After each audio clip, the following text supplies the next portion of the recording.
Right, just signing myself in, folks. Let's go kick some ass. Where the fuck is it? There we go.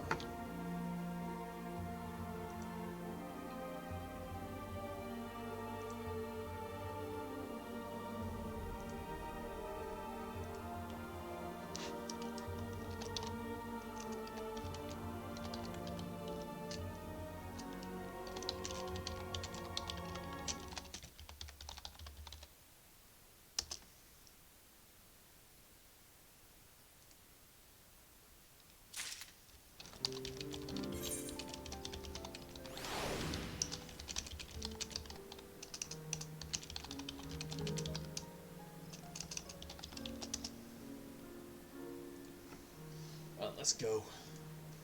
Firstly, as usual, remember to fix up. Let's see what I miss. Noise. Risk it.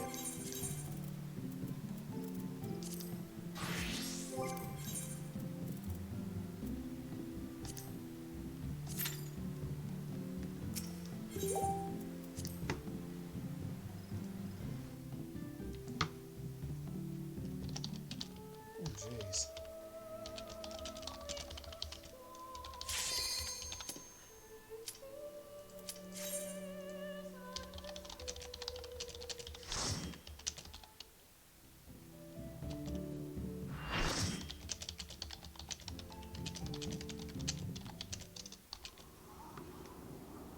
Oh shit.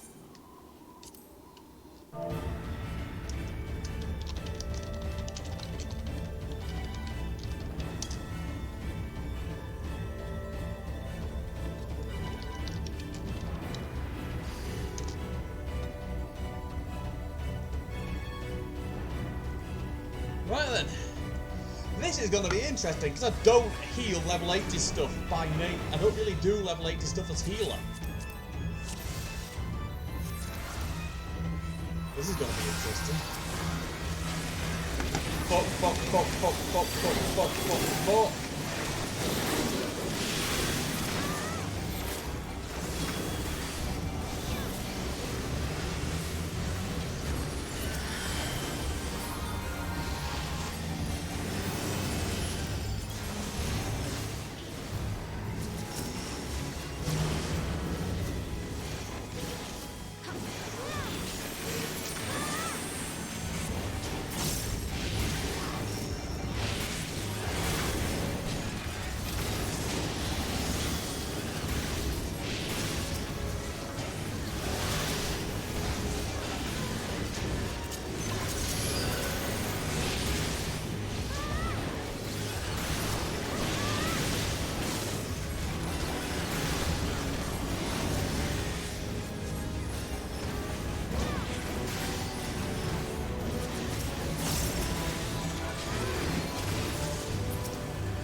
Yeah, this ain't going so well.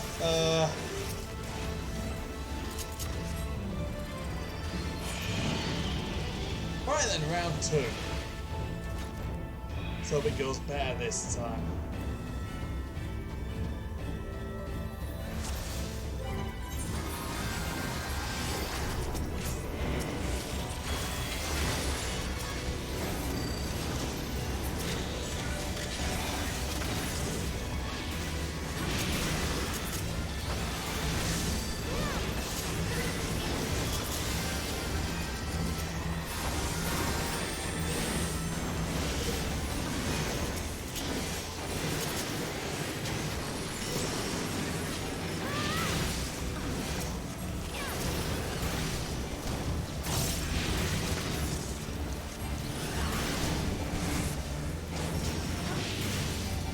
Well, and here we go. Right then. So, healing is not my first choice of jobs, as you can probably tell. Sort of what we need. Right, move.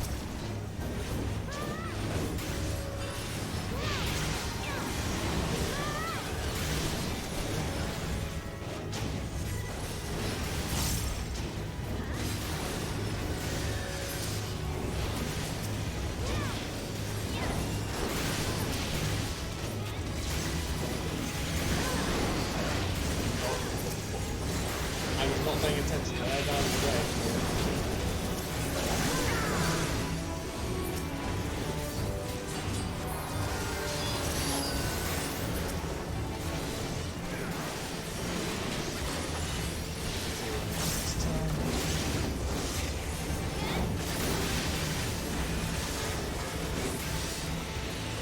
Going perfect.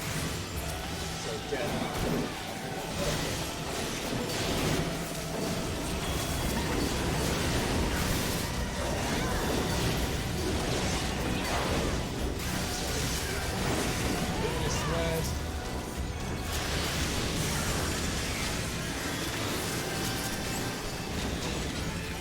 It's been a long time since I did this fight, and I've said I've never done it on heal. I don't heal level 80 content in general, so this is something new I'm doing here.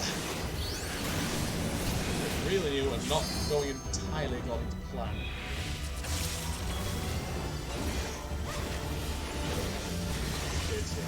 Shit.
I'm screwing myself up. I'm screwing this up a bit, I know.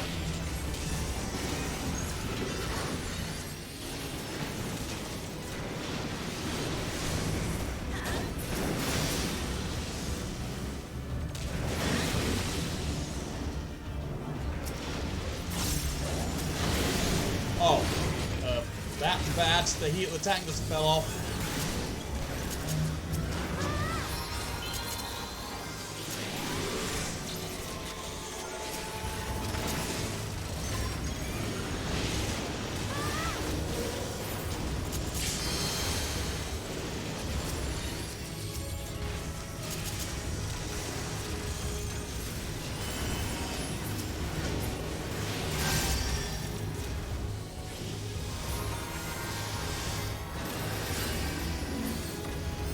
Yeah, I really don't do healing enough. Not for content like this. You don't see us for some of my first times doing healing in a long time.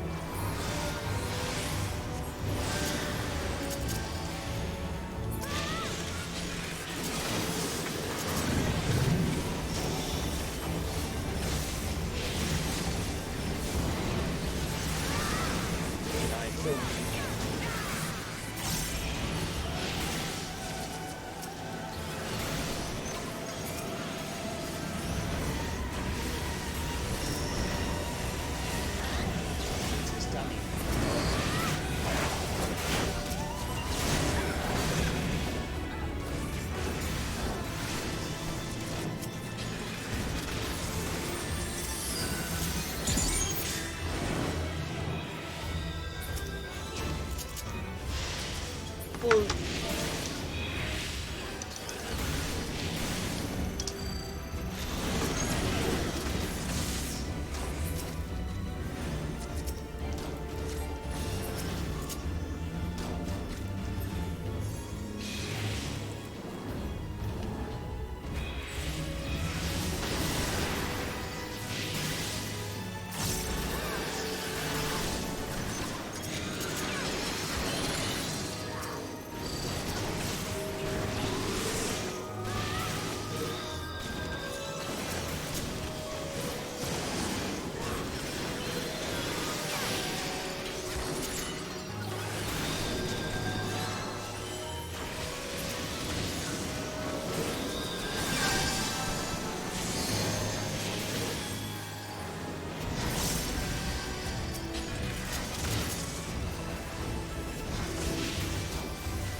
next to her.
You can tell I don't heal often because I suck.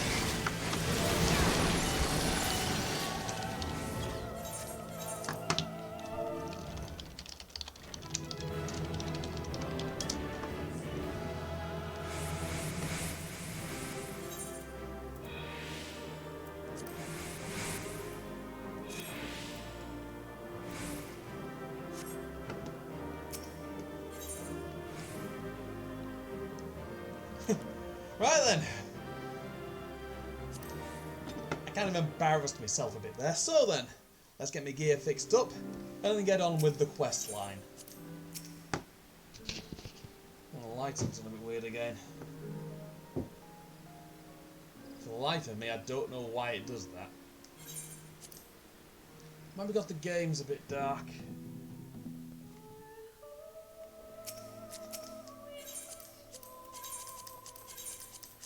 Yeah, I think I'm gonna have a break on the main quest tonight, so we're gonna go do some more interesting stuff.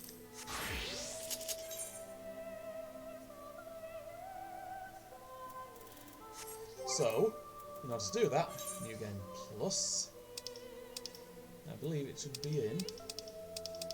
Upgrade, Alliance rating to the Crystal Tower, which I will be doing at some point.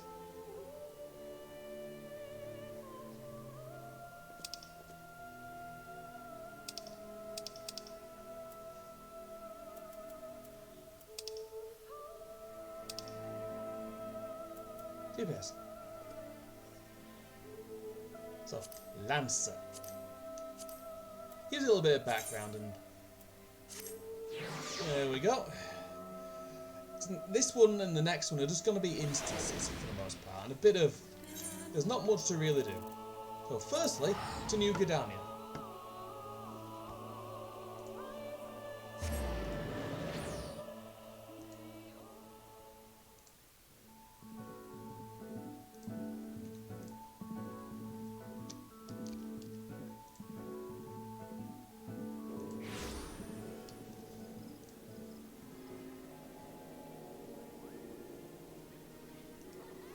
Anyways,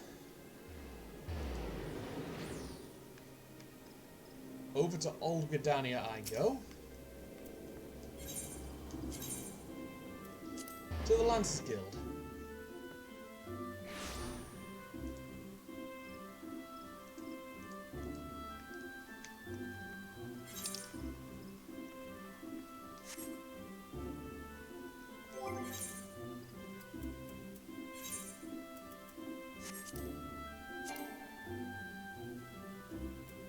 Oh, great. That's a bit awkward.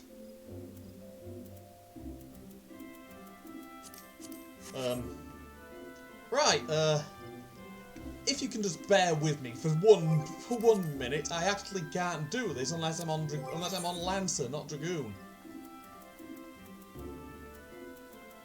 And my weapon is exclusive to Dragoon.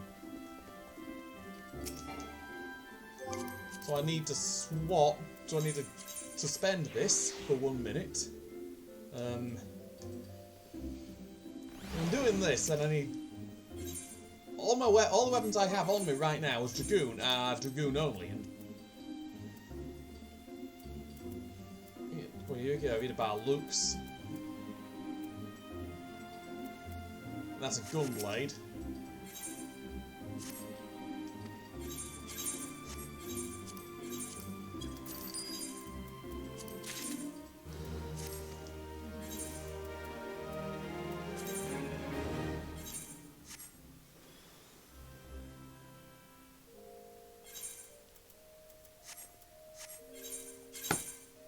And I believe the nearest I had, I probably chucked.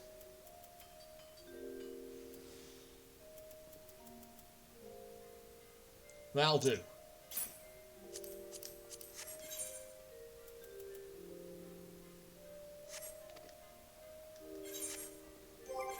That'll do for now.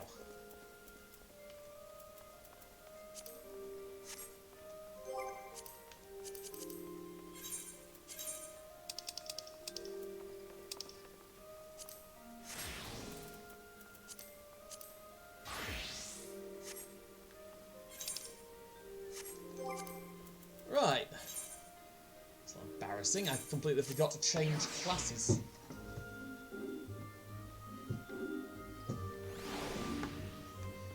Yeah, my lighting tonight for some reason is not as bright as it was. Well then, have you made up your mind to enlist in the Lancers Guild? Yep. I have. Excellent. I shall let Guildmaster Wayne know to expect you. All who seek admittance to our ranks must present themselves before him. He will judge if you are fit to become one of us. Pray make your way to the training area within. Our Guildmaster awaits you there. Right then.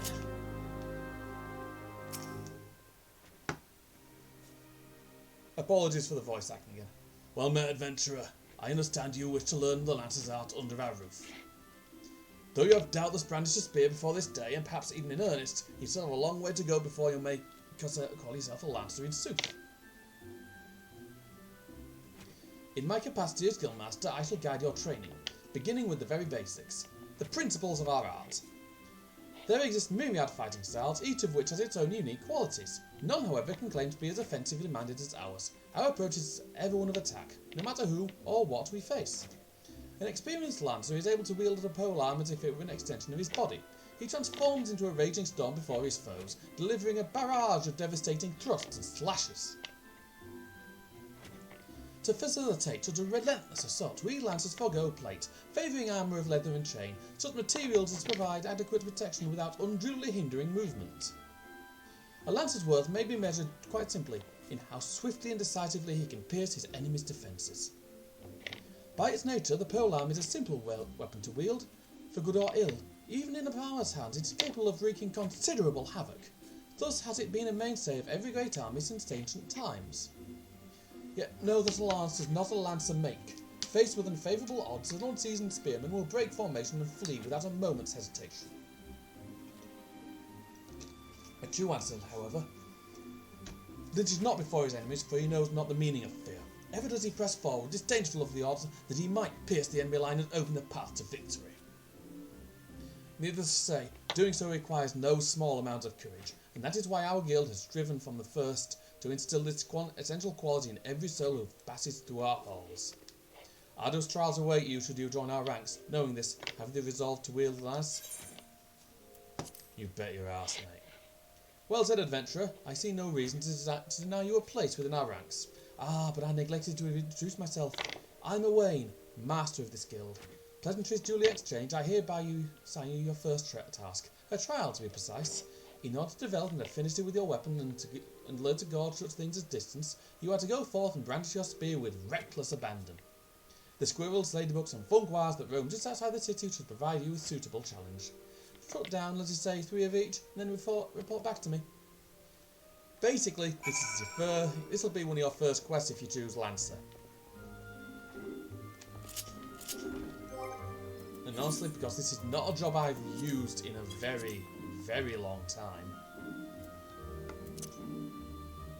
you basically get you get pretty much fuck all to use.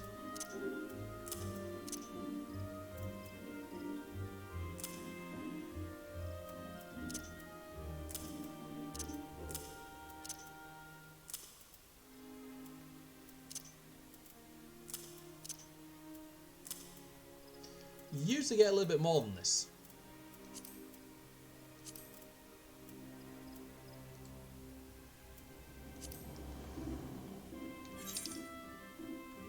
But generally speaking, classes compared to jobs suck.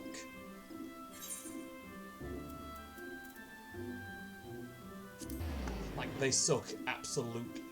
You need to use a job rather than a class.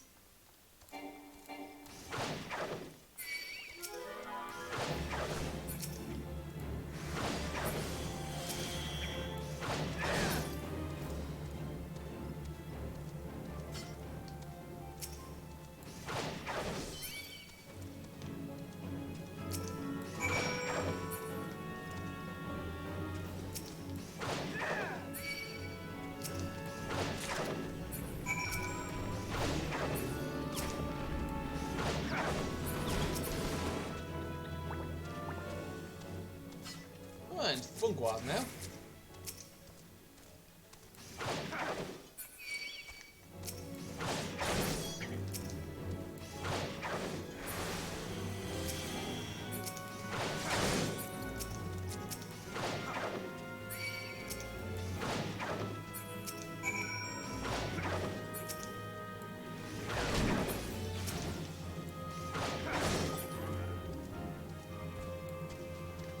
Yeah, last time I did this, it was years and years ago, back when I first started the game.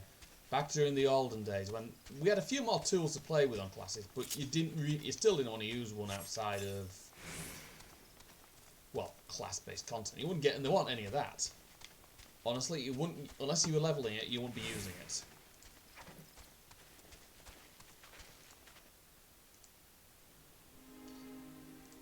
And as much as I love this game, Dragoon is my calling. That's what I do best. Yeah, back to Old Gridania. That is one quest already done.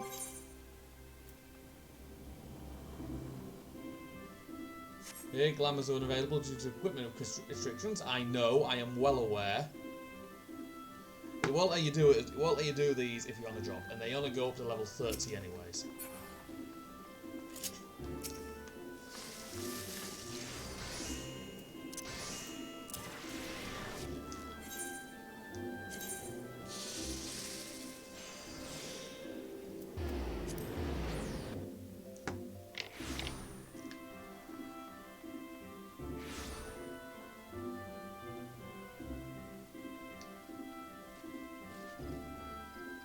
Let's have another word with Wayne then.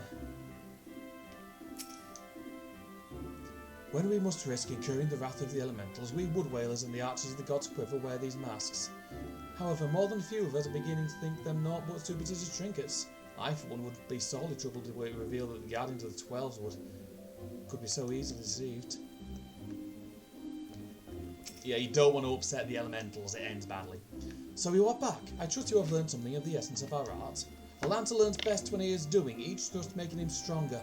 Such things as strategy and technique will come in time. Never forget courage. Without it, you cannot hope to realise your potential. Your look betrays no hint of doubt. I would have you take this hunting log. It bears the names of the creatures against which the lancer might hone his skills.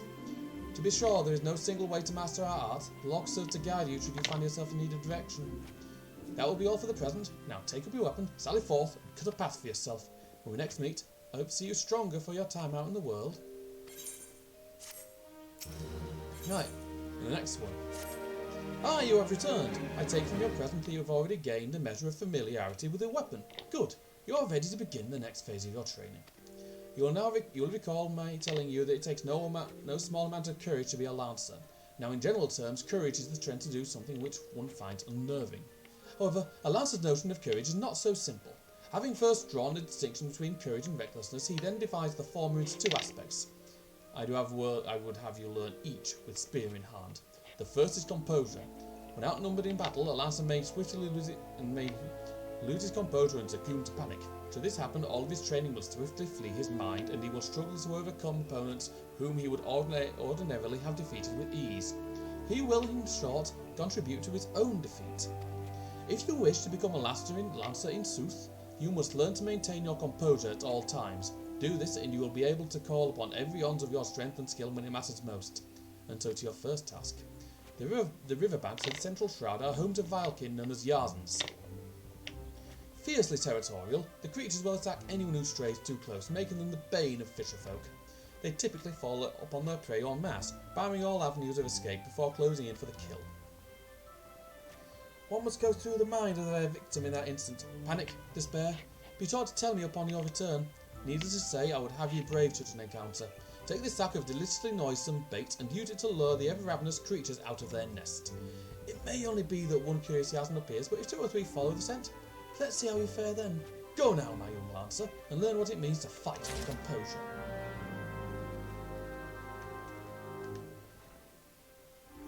Right then, back into Central Shroud. You are going to be spending a lot of time in the Shroud if you wind up starting Gridania.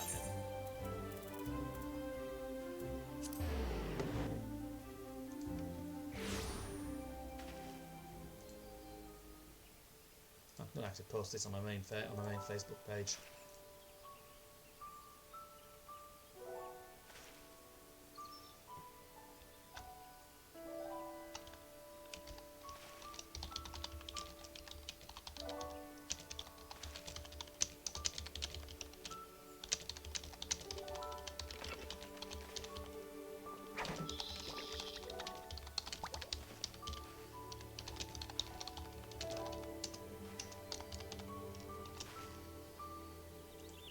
There we go.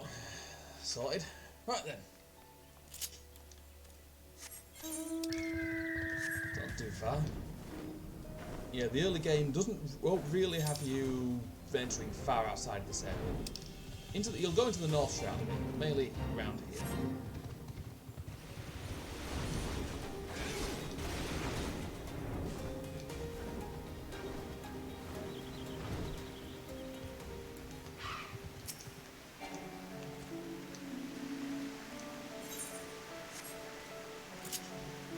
go.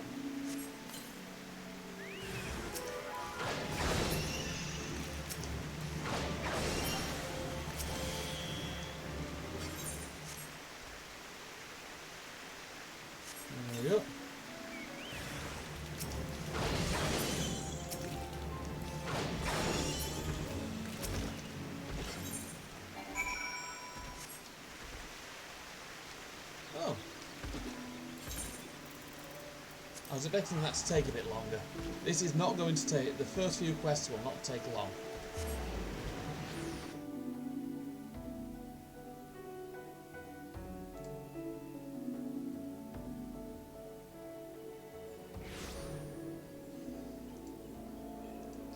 Well then, back to guild.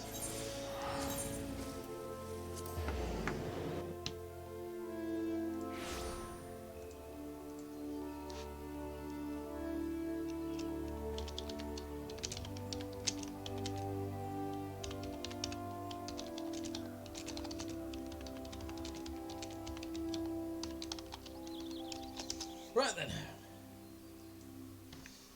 We're just checking up on a friend.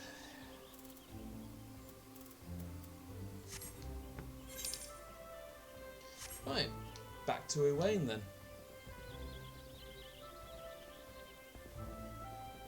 See what's got for me now. Welcome back, Taylor, and well done. I trust you now understand that in times of direst need, no amount of strength or skill with a spear will avail the lancer who lacks composure. You are now ready to learn the second aspect of a lancer's courage, resolve. When faced with a terrible foe, a lancer may succumb to fear and self-doubt. Should it happen, he will become defensive, and in seeking to cover his weakness, surrender his greatest strength, namely, his capacity to attack. A lancer who fears to attack is not but a man holding a pole. His spear may as well be a broomstick for all the good it would do him. It is not and will never be a shield. That you may learn the truth of my words firsthand, I bid you go to the central shroud, to an area adjoining the abandoned dungeon known as Spirit Hold. Since the calamity, the neck of the 12 has become a veritable menagerie of fearsome fauna. There you will find 3 collapsed pillars, which have become a haunt for fell creatures. You are to put them down. What manner of fiends can you expect to encounter? To reveal that would be to defeat the purpose of the lesson, my young lancer. I will say only this: if you face foes with lancer's resolve, you will surely emerge the victor.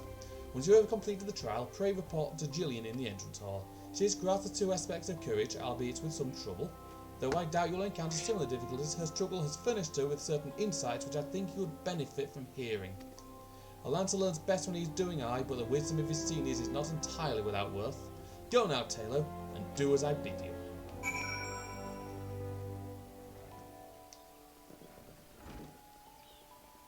Yeah, this is basically just a bit of lore building and a little bit of a story before we get into the main meaty bit, which is Dragoon, which is where things get really interesting. And will also mean I get access to most of my full kit.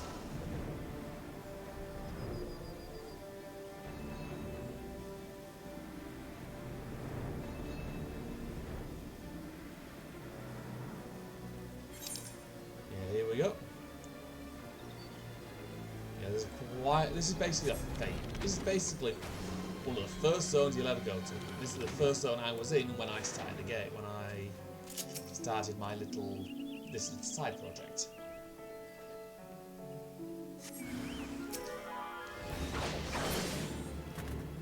They're bugs. Dropping stuff that's utterly worthless to me at this point. More of them.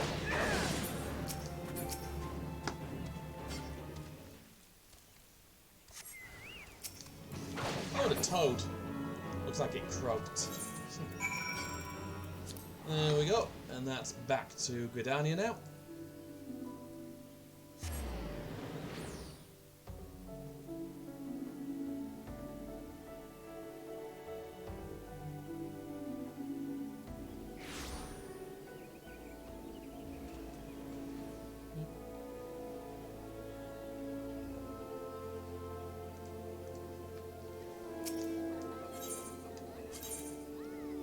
And back to Lancer's Guild.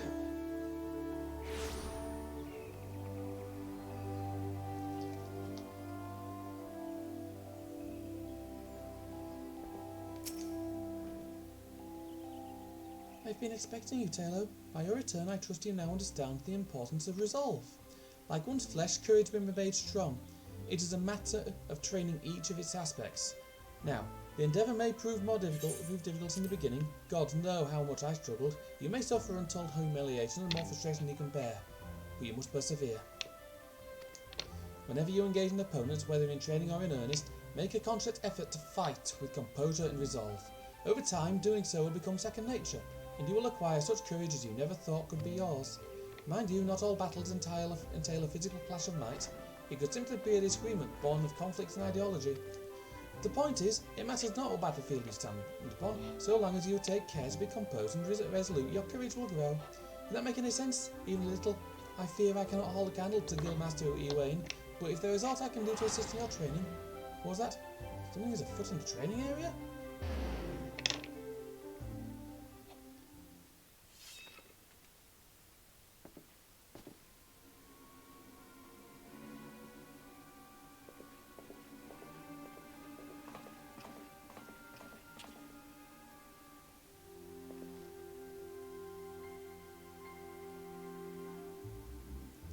This dickhead. And you call yourselves Lancers? Pathetic.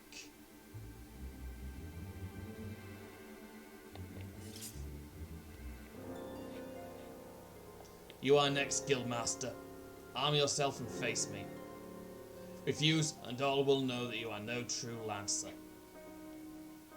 Say what you will, I am above provocation. Craven to the last man.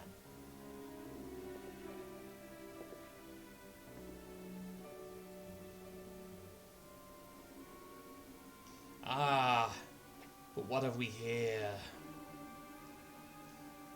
Wait, he is but a novice. That makes no odds to me. You yourself admitted him to your ranks, did you not?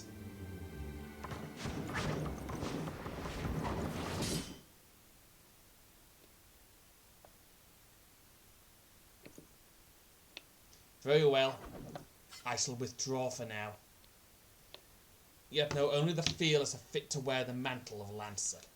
I look forward to measuring your worth in the days to come. What a dickhead. What an utter dickhead that one is. There is not more to see. Return to your drills.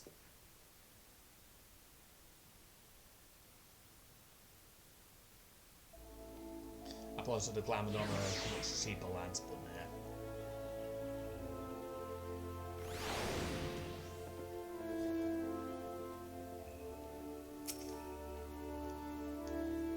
Taylor, you made no attempt to evade his trust. Did your opponent so unnerve you as to deprive you of your senses? Well, it is of little consequence now. You need pay no further heed to our uninvited guest. Lest you wonder, it is not uncommon for challengers to come pounding on our door, seeking to test their mettle.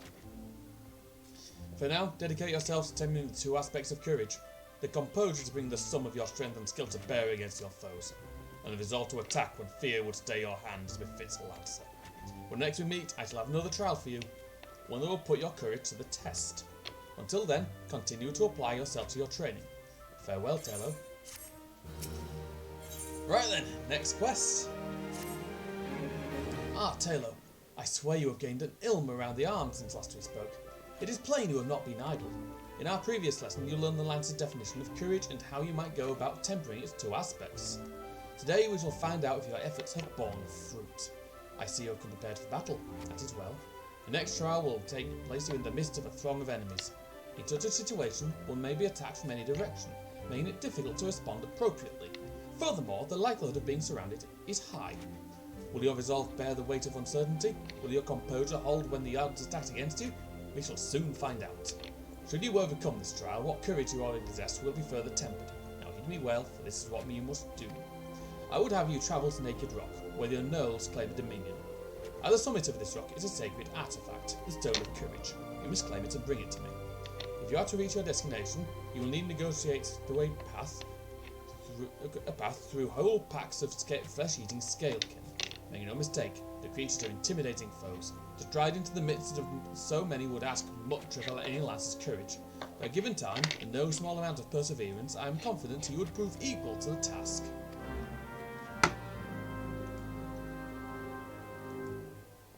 Right then, in we go. Off we go to the Central Shroud again. Naked Rock is, I believe... Yep, that's in Central Shroud, and it would About the same amount. It'd take me about the same amount of time to fly there, to just warp out and fly there.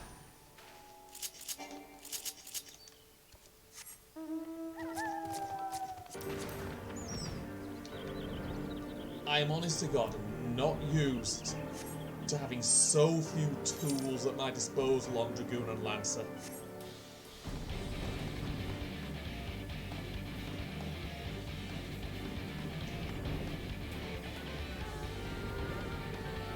Yeah.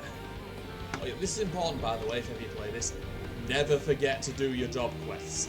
Or your class quests. Ever.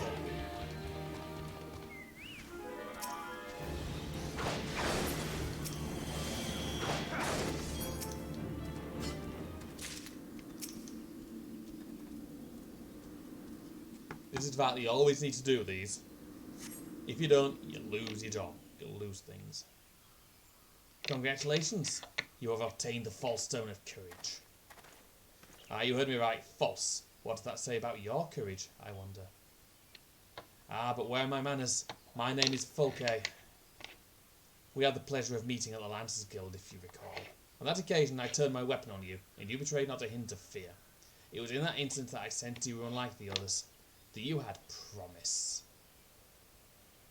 And so to the present, in its current state, the trial which you are engaged, if trial it may be called, makes a mockery of the Lancer's art. Needless to say, this cannot be tolerated. And so I have taken the liberty of moving the Stone of Courage to a more suitable location. It now resides in the depths of Spirit's Hold, under the guard of fell fiends, a far more fitting challenge. I am sure you will agree. Whether or not you attempt to retrieve the stone is for you to decide. If you fear for your safety, I suggest you run back to the guild and bemoan the world's frightfulness to the many brave souls who cower there. Ewain will doubtless consider it a supremely courageous act. Yet know that a Lancer may forge true courage only in the midst of great danger. Basically, he's trying to get me killed. Fulke is a bit of an egotist. Meanwhile, inside, there's a bloody fete going on. One that I don't think I've seen in a very long time, so I might just do it anyway, just for the hell of it.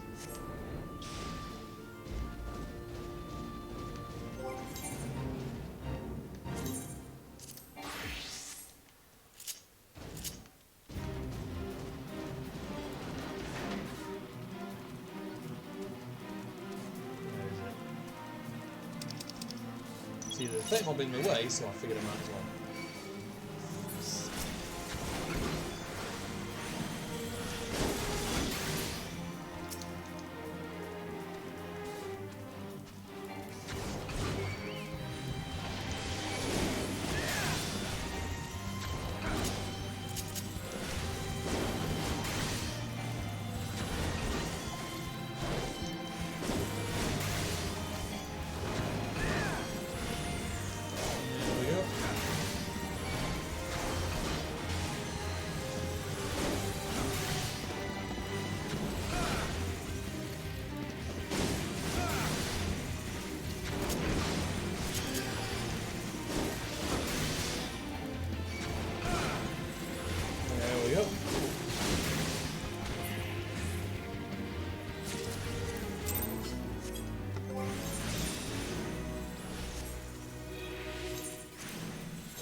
So the problem is, he's hidden it somewhere in Spirit Hall, and I don't know where the fuck he has hid it. And he's called his Chocobo Chocobo. Really?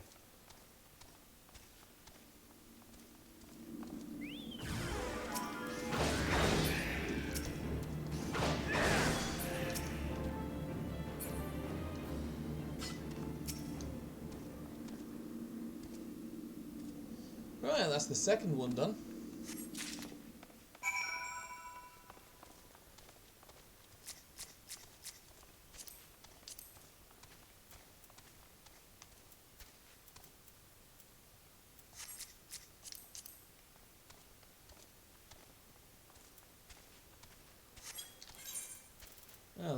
they're relatively new.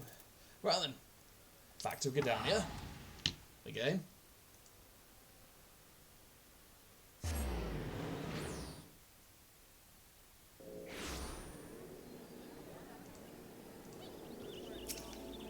I forgot how fucking loud bards could be. Still not a job I ever intend on. Still not a job I ever want to level. Little bard.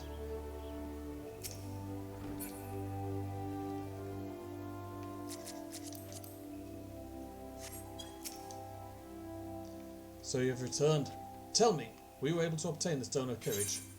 Well, there were complications. Yes, this is indeed the stone, though it is in rather worse condition than when last I saw it. What happened at Naked Rock? Fulke happened. The Lancer who recently threatened you moved the stone to Spirit Hold. Not content with trespass and slander, the brazen fool now meddles with our training.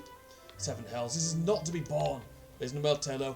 Though I do not doubt you know better, my duty as Guildmaster compelled me to state the obvious. Heed not that man's words. That Lancer's courage can only be forged in the midst of great danger is vainglorious tripe.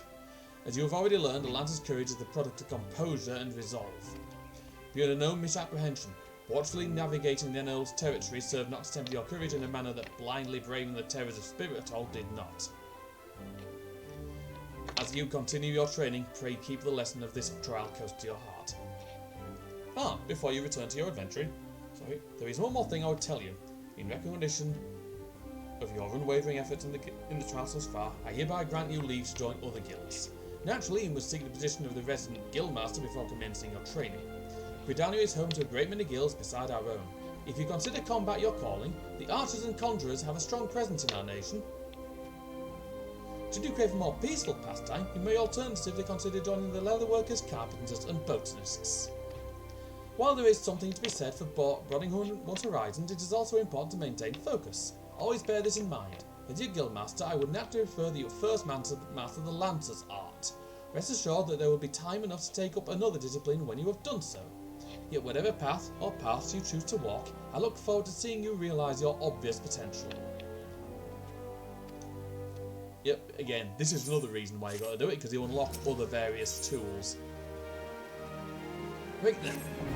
Taylor, you come at a good time. I urgently require your help. Scarcely a bell ago, our old friend Fulke paid us another visit, seemingly intent upon reprising the performance he gave on the day of your first meeting. On that occasion, he raved till the air was thick with slanders, declaring every soul who met his gaze more craven than the last. This time, however, not all ears were deaf to his myriad provocations. It seems one of our younger members took offence at his words and demanded satisfaction of the rogue. The two have since departed to duel in the East Shroud. Had I been on hand, I would have forbidden such folly and rebuked the lad for letting his pride cloud his judgment. Alas, I learned of it too late, and the boy is gone. All we can do now is ensure the hot-headed fool does not come to lasting harm. I would have departed in pursuit of the pair ere you came, but my duties keep me here. That is why I turn to you now, Taylor. Pray go to the East Shroud in my stead and watch over our comrade. Right then. Normally I'd walk there, but I think it's quicker, because I think it's close, just to get a boat in this case. Right then. See, Fulke, as I said, is proper dick. I happen to be heading across the lake to Sweet Bloom Pier in the East Shroud. Yep, I'll have a lift. Yep, I'll take a lift.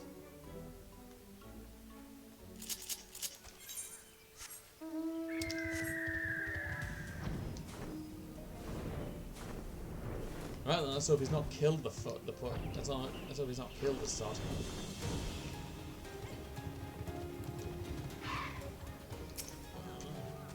So we meet again. You remember who I am, I trust.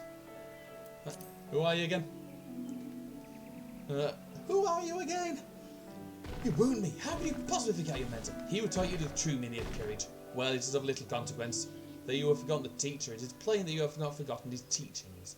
I understand you were able to retrieve the Stone of Courage in Spirit Hold, since I was right about you. You have the makings of a true Lancer, unlike those charlatans at the Lancers Guild. It is well you have come to me, for I have just the trial for you, one that will do wonders for your courage. Not interested, you say? But you have no choice. to refuse? Well, suffice to say that I will not be able to guarantee the safety of your comrade here. When last we spoke, I told you that the Lancer may for true courage only in the midst of great danger. Needless to say, the threat posed by the ordinary creatures is insufficient. You must need to take out better sport. But fear not, for I have taken the liberty of finding you something suitable. Take this alchemic potation and sprinkle it upon the exposed roots yonder. Doing so will gain you the wrath of a certain creature, which you must then strike down. Basically, this is a lot of fucking running about. A lot of busy work as it is. We've got to piss someone off.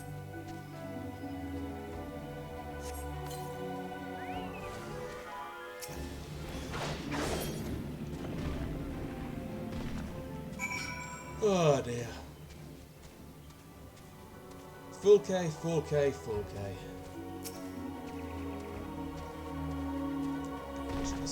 So, thank you to the Treant. Well done. By striking down that frenzied creature, you have further strengthened your courage. Release your comrade? Oh, I shall.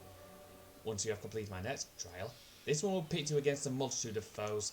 Make your way to the Lifemen's Dump in the central shroud. Once there, seek out a likely spot where along the forest pass line wait.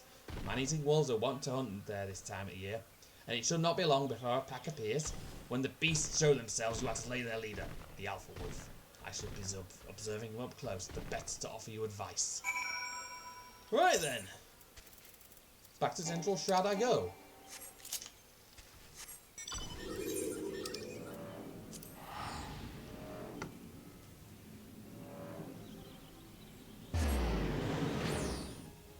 Basically, this is taking me the better.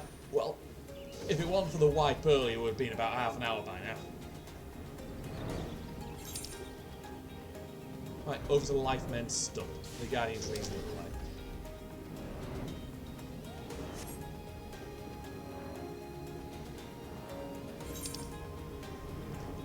I thought we'd be heading to the tree, but now we're headed here. Oh! Instance. Always nice to have an instance. Don't mind doing those.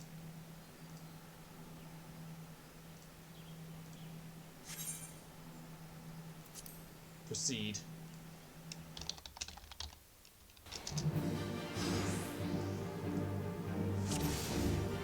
Right, I'm gonna beat a load of wolves.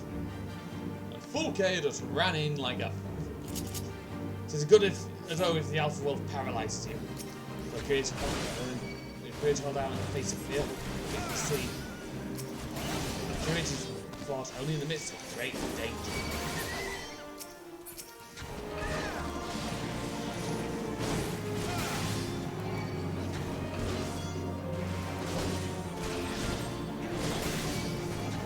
Go Deathly Bard. Let's make this more interesting.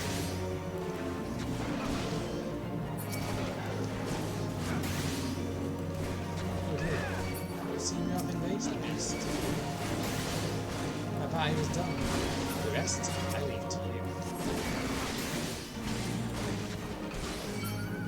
What you call anyone else there a craven? Go back and finish what you started, you dickhead! This is why I call Razor Dick. Because he leaves you to deal with a wolf, but he's probably pissed off.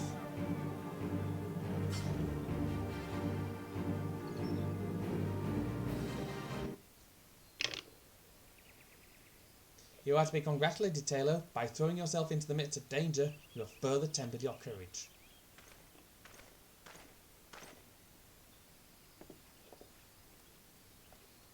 And in the process, you have brought peace to Lifemen's Stump, a place considered sacred by the people of Britannia. Miss that. Mine is the one true path to courage. All others lead to ignominy. If you wish to become a Lancer worthy of the name, I suggest you leave Owain in his house of cravens, never to return. You fucking wish. For your sake, I pray you do soon. Till we meet again. Now, like I said, he's an asshole. He's a raging asshole.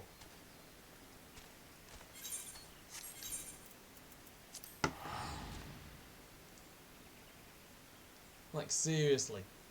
Dude's got his head on it. Dude's got his head right up his ass.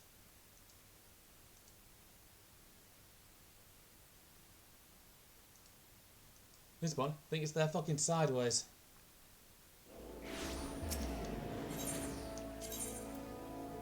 Well, and over to Atlantis Guild.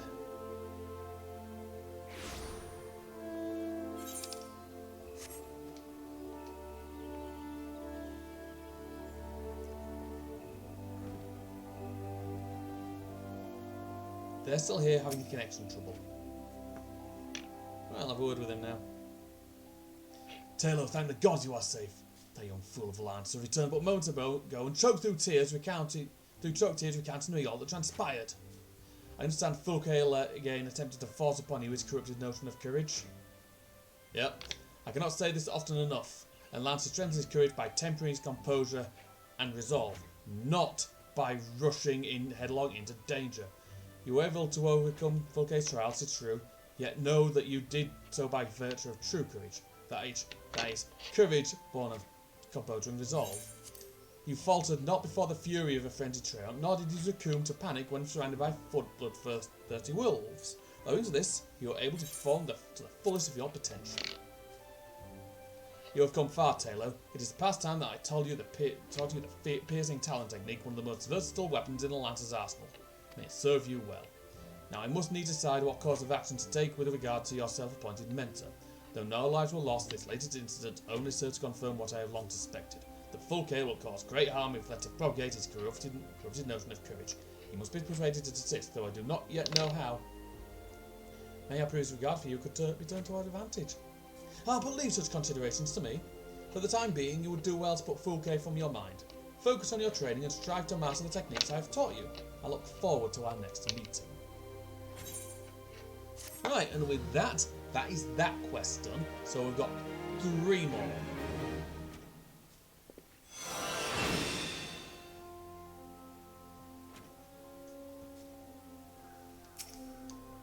Yeah, piercing talent isn't all that useful. It's good for pulling things from a distance when you're not in a dungeon. Well, or killing, so there's a dungeon it's useful in, but that's very early on.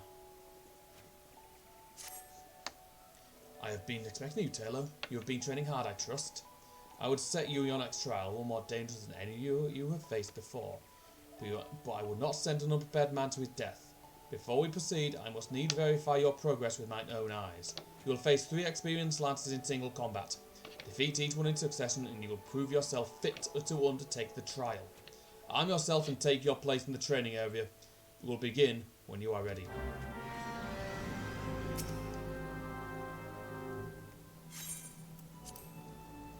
Yeah, another quick instance.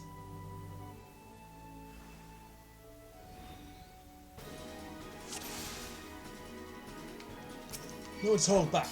Begin.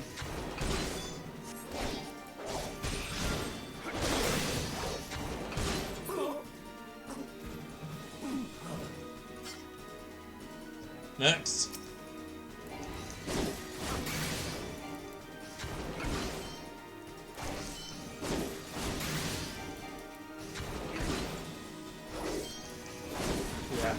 Stop. I don't think you ever get access to that. Next.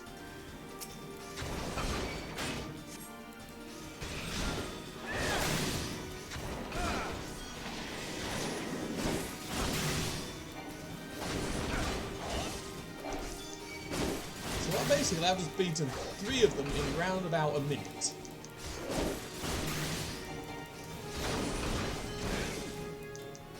Yeah, in about a minute or 2. Enough. Put up your lance.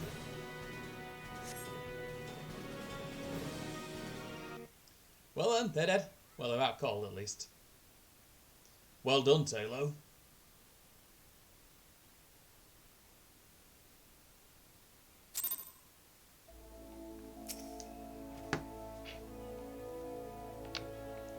Impressive, Taylor. Most impressive. You are ready to face the trial. Yet I did not exaggerate when I said it would be dangerous. Make no mistake, to take this test is to risk death. Knowing this, you still wish to proceed? Yep, let's go. You disappoint me. Back again, are you? That man is the only soul in this pathetic excuse for a guild who showed any promise. It is why I counselled him to leave you. Alas, he chose to remain in a house of cravens. Such a waste. This guild has outlived its purpose, and I mean to see its doors shut and barred for good. If you wish to object, I invite you to do so with lance in hand. You do not want for confidence, sir, but answer me this. What grudge do you hold against us? For what reason did you do this of all crusades? I detest cravens who would proclaim their courage and like nothing better than to crush them. That is my reason. Well, the fixity of your purpose is clear, even if your reasoning is not. So be it. Suffice it to say, you will not have your way without a fight. But do not presume that I would be opponent. No, you must face the lancer over whom you so proudly gain mentorship. The man among whose potential you consent to acknowledge. Taylor to represent us all. As guildmaster, I wager the fate of the guild upon his lance. Do as you will, coward. It is your guild to throw away. You may even set the terms of the contest. Very well, Taylor is here to undertake a trial. I challenge you to complete the task before he does. You are to travel to the East Shroud and prove your courage before the Lord of the Bramble Patch. He is a giant amongst boars, unrivaled in strength and savagery, and ruler over all his kind. You must go before this fearsome creature and stand your ground. When you have prepared your offering, leave it upon an area of trampled earth. Drawn to the scent of blood, the Lord of the Bramble Patch will soon appear. That is all. Are there any questions? No? Then let the trial commence. Right then. Right, so this one, I need to kill a lot of boars.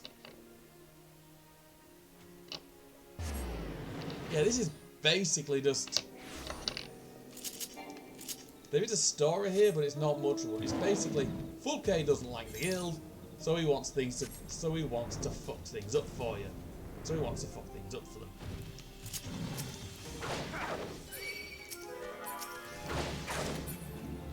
Yeah.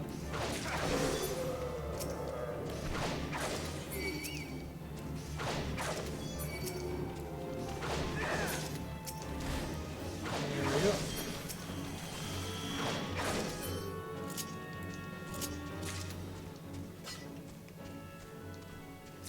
And yeah, you got a lot of bloody balls to kill here.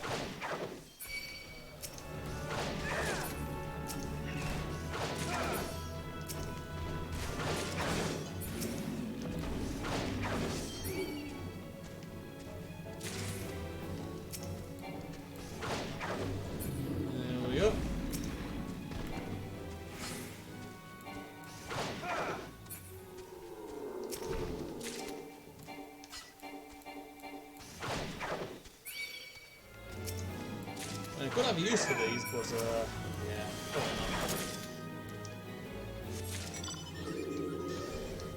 in the game, this one drops you with 2 instances in one duty, in one quest line. Yep. Yeah, here we go.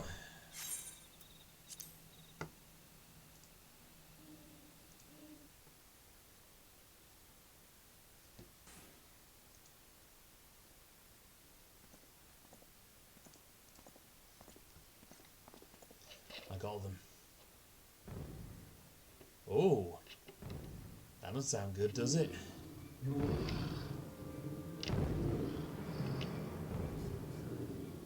Looks like it's bacon for dinner tonight, boys.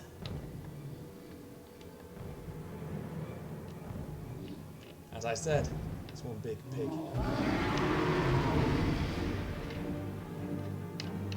Yeah. This is the first instance that ever gave me a huge amount of trouble. This wager is as good as one. Hold the true meaning of courage.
It is my strength wanes, my courage.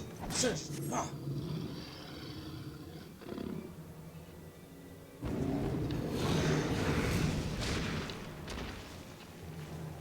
Puts him on his ass.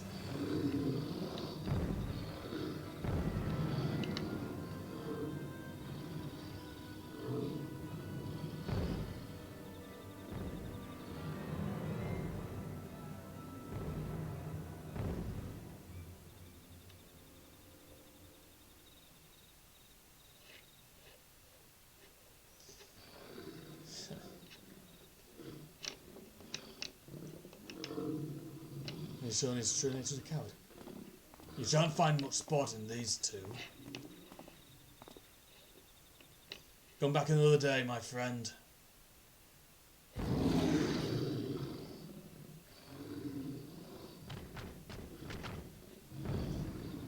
That is one big pig. Well done, Taylor. You have completed the trial. I trust now you see the truth in my words. Hurling yourself into the midst of danger is not courage, it is folly. No, this proves nothing. I refuse to accept.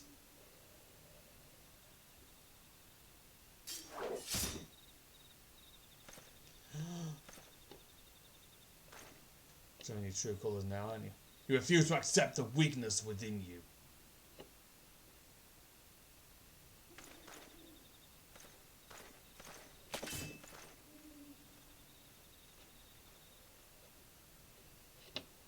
No, Taylor. Leave him be. Your work here is done. Return to the guild. I shall see you there presently. Will do. Yeah, full K. Pretty much has no balls.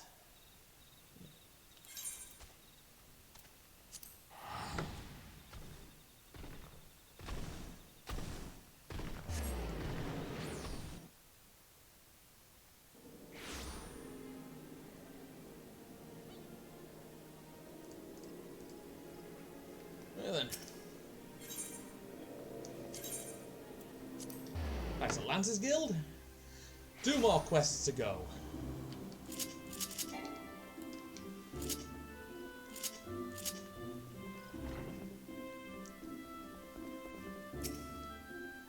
I will not lie to you. You are no match for the Lord of the Bramble Patch. Had you betrayed any hint of fear, he would have gored you in the space of a moment and feasted on your entrails.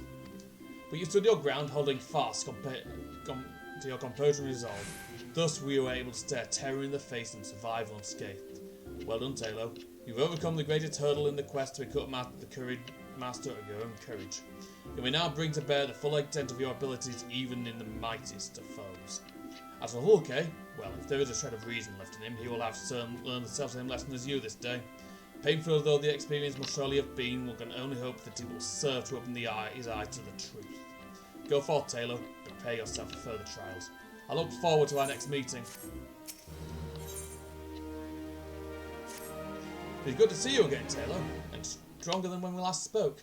Plainly you had devoted many hours to training, which is just as well, for I have a mind to set you your next task.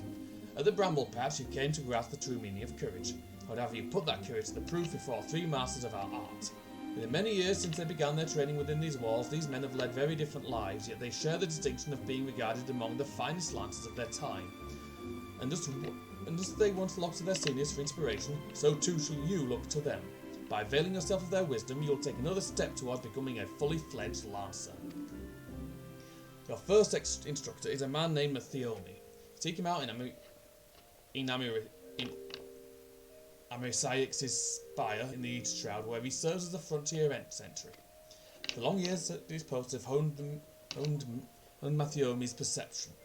No detail escapes the man's piercing gaze. Present yourself before him for inspection, Taylor, and do as he bids you.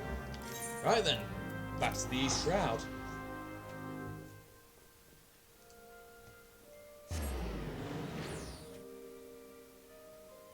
Yep.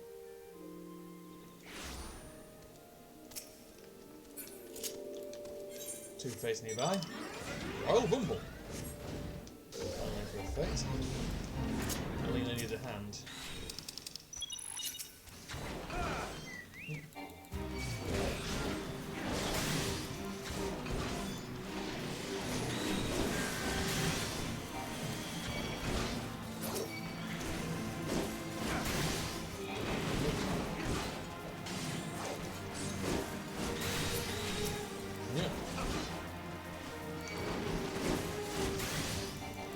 someone's having trouble with their fate, I'm gonna bloody help them, you know? I ain't leaving someone to die. His royal repugnance. Beautiful.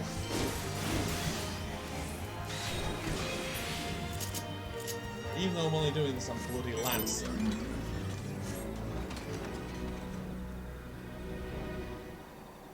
we go.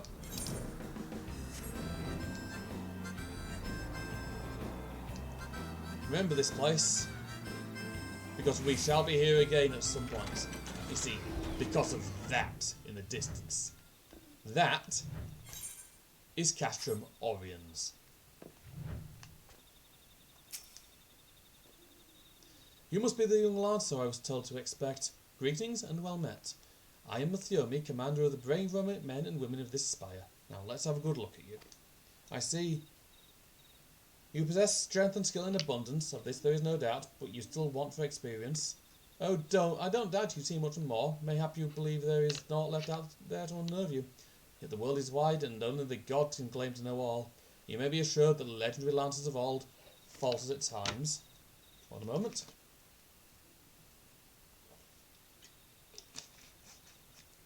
No Lancer, nor any man, can foresee all possibilities, but he can steel himself for the unexpected. I would have you do just that. Take this bottle of fresh spoken blood, and sprinkle it to the foot of the great tree to the north. Doing so will lure that creature of the night, which you are to vanquish.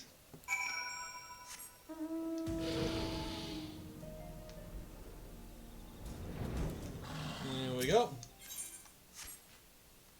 See what this blood summons, because I can't remember. Bloodbat, Bloodbat, and Bloodbat. And a Bloodbat.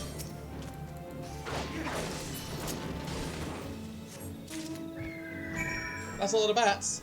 Right then.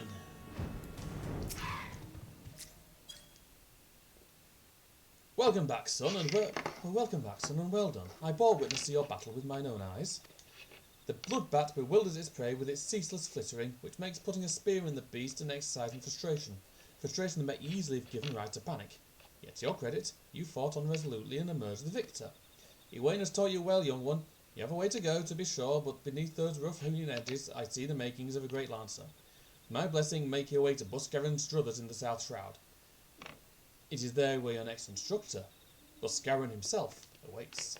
The man had a unique approach to our art. Though it's a fair while since he hung up his spear, his words are well worth hearing. Indeed, lancers visit him as much for his counsel as they do his mead. Good though it is, by meeting Buscaron and availing yourself of his knowledge, your lance work will surely improve. Right then, to South Shroud, to Quarry Mill.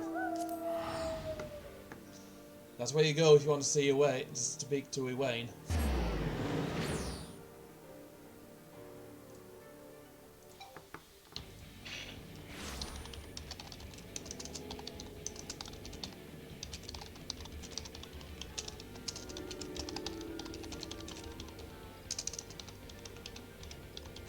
So I just talked to a friend.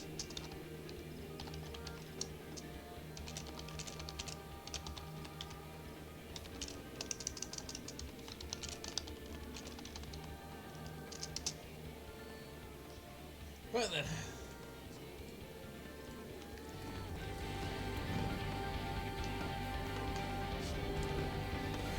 Go and have a word with Buscaron. He's an alright lad, is Buscaron. One of good uns. There aren't many good uns, but he's one of them.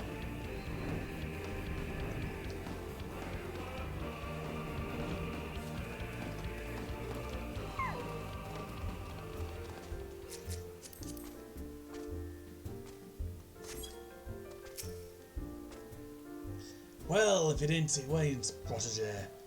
Thought it was about time you arrived.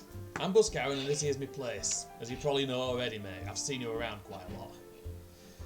In case you've been wondering why old Wayne sent you, I should mention I've not always been in the food and drink business. Before I opened Druthers, I manned an outpost not far from here. Any road, between keeping throats and wetting bellies full, I ain't got a great deal of time to chat just now, so if you don't mind, I'll get on with educating you. Now, take this bottle of full flower mead. Wait, don't open it. This ain't a kind of lesson. No, I want you to make an offering of it at Miss Dahl's lance, which is a monument tucked away in a rocky cleft to the south of here. See the bottle safely there, complete with the contents, and when you come back, I'll tell you a story. Got that? Good. Will do. Hope you're not having chocobos in here.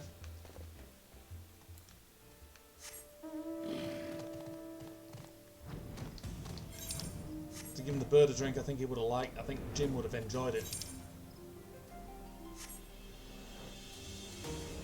Chocobos are quite sturdy, I think.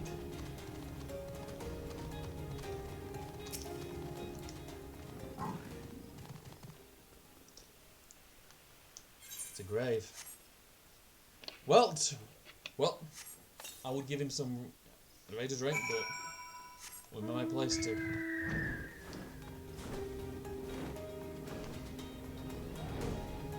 To raise a drink to the fallen is always wise to raise a drink to the fallen, you know?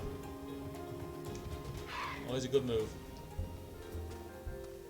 Oh, must be a roleplay night in here or something. So he offered up mead as I told you, without drinking a drop. Very well, he'll have a tale of me as promised. Miss Dahl is the man who founded the Lancers Guild, and the monument was sent to was erected in his honour. Miss Dahl was courage made flesh. Cut him, and I dare say he'd have bled the stuff. It was him who first identified the two aspects of a Lancer's courage, as well as how to go about tempering them. And that weren't all he did. Seeing how the art had gone stale, what with our Lancers keeping to the confines at Twellswood, he sought to bring in new techniques and methods from faraway lands. But Gridania was a different place in his day. The outside world was a thing to be shunned back then, and non-forest born were considered faithless savages. Aye. Even worse than now! Of course, old Miss Dahl wasn't afraid to call that way thing what it was.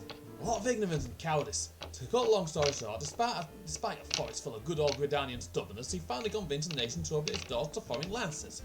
By blending their techniques with his own, he gave the world the art which you now practice. This day, the Lancers Guild accepts students regardless of their origin. That wouldn't have been possible if it weren't for Miss Dahl. Us Lancers owe him much and more. It's our charge to carry on his legacy. Never forget that. Hey, what's that? Where's the trial? Much as I hated to point them in one. Your courage was never in doubt, little son. A party in your training's done. It's time you visited your first, third and final instructor, a fellow named Vauclair. You'll find him whiling away his time at the bobbing and cork like as not. Ooh. Hello, academic. I guess it's you who just woke up, hon. You alright, love?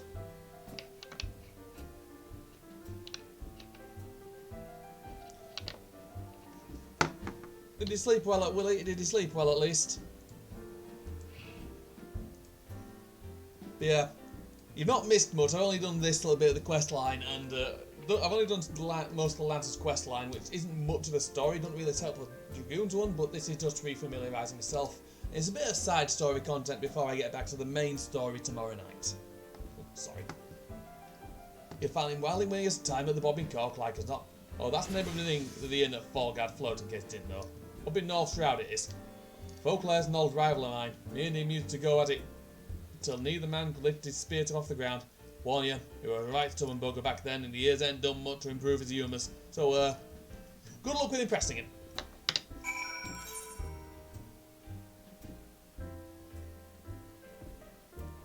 Well, that's good at least. To be fair, I'm not bothering, because honestly, at my point, I can't fix mine. Even if I wind up streaming professionally, which I want to do eventually, I'm probably going to be doing it quite late at night, and hopefully probably to a lot of yanks, which again I don't mind doing. I'd rather do this than what I'm currently doing. I'd rather do that. I'd rather do this than work in customer services for much fucking longer than I have to, because that job has basically been thankless.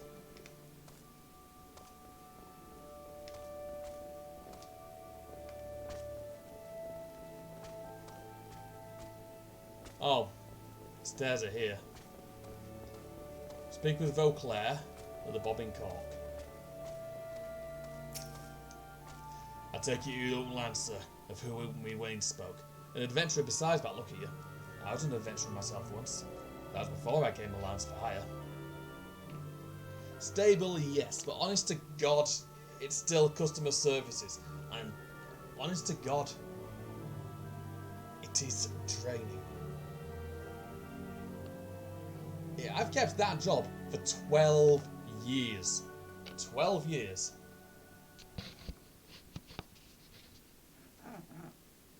You worked in McDonald's. You know what customer service is like. It's pretty horrible. But enough idle talk. You've come to learn from me, and learn from me you shall. Be warned though, you'll not find me as lean and instructor as the others. Now pay attention. Thus far you have learned to muster your courage in situations of fear, panic and uncertainty. With me, you will do so in the face of change. The enemy is a living thing, and living things are apt to change. Whatever the nature of that change, work's a ball ache to find anyways. This is still my first job. It took me more than a year to find it. And I've not really looked since. Honest to God, I'd rather do this, because I want to be able to bet on myself. Because I want to be able to do what I want.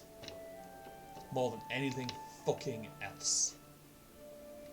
And I can't get back in the ring because I'm a bit too old for that now, and a bit too prone to injury. And then, whatever the nature of that change, the Lancer must be able to think and adapt. And to think and adapt during battle requires courage. To teach you the meaning of my words, I would have you challenge a fiery fiend known as the Red Balloon. However, the creature will only appear when there is a raging flame.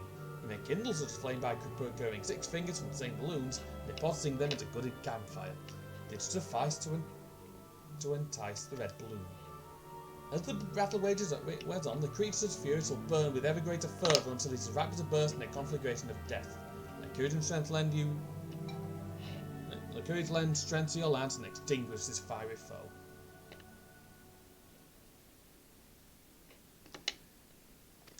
It will take time to find the job you're after, Chloe, because I think, Eka, because I know you're an artist.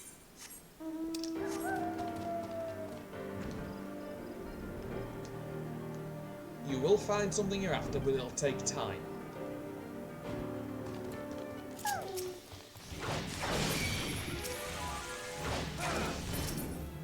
I've got to kill 6 balloons now.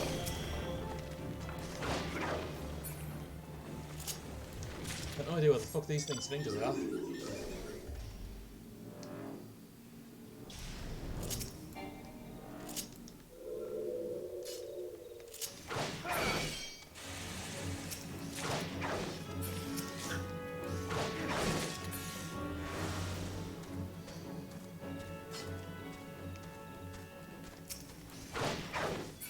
And honestly, Chloe, I've got faith you'll find what you want. I know you'll do it. It'll take you a while as well. I think the phrase goes that Rome wasn't built in a day.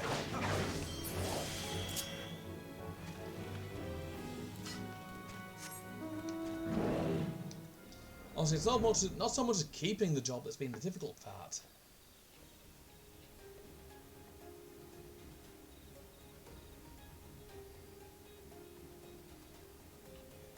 It's like, honestly, God, customer service is not an easy job.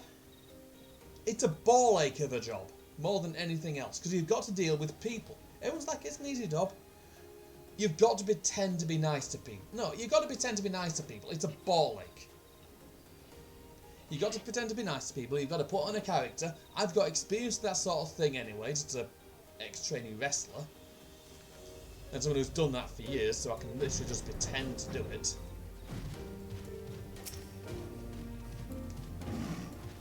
You've got to pretend to like people who are acting like entitled brats.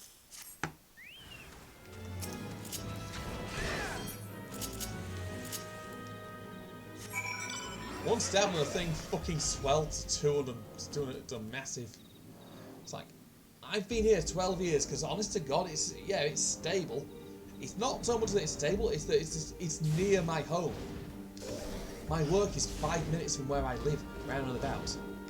But working there has its advantages. Honest to God, you don't want to do customer services for as long as I have, because it grinds at you. It grinds at you to the point I might not be able to do anything else. So you have vanished because of the Red Balloon, no less than I would expect of one of your aims. Your enemy altered its nature throughout the encounter, thereby causing the terms of battle to shift repeatedly. Yet ever did you press onwards, your courage holding firm in the midst of constant change. So it was that you emerged triumphant. I'm not known for being liberal with my praise, but you've done well. Yours is genuine courage. Mind you, this does not give you the chance to forsake your training. You are still but fledgling amongst us after all. I have finished with you. You may report back to Owain, and when you do, tell that young upstart that I demand he show his face here from time to time. That is all. He wants to have a fucking drink with him.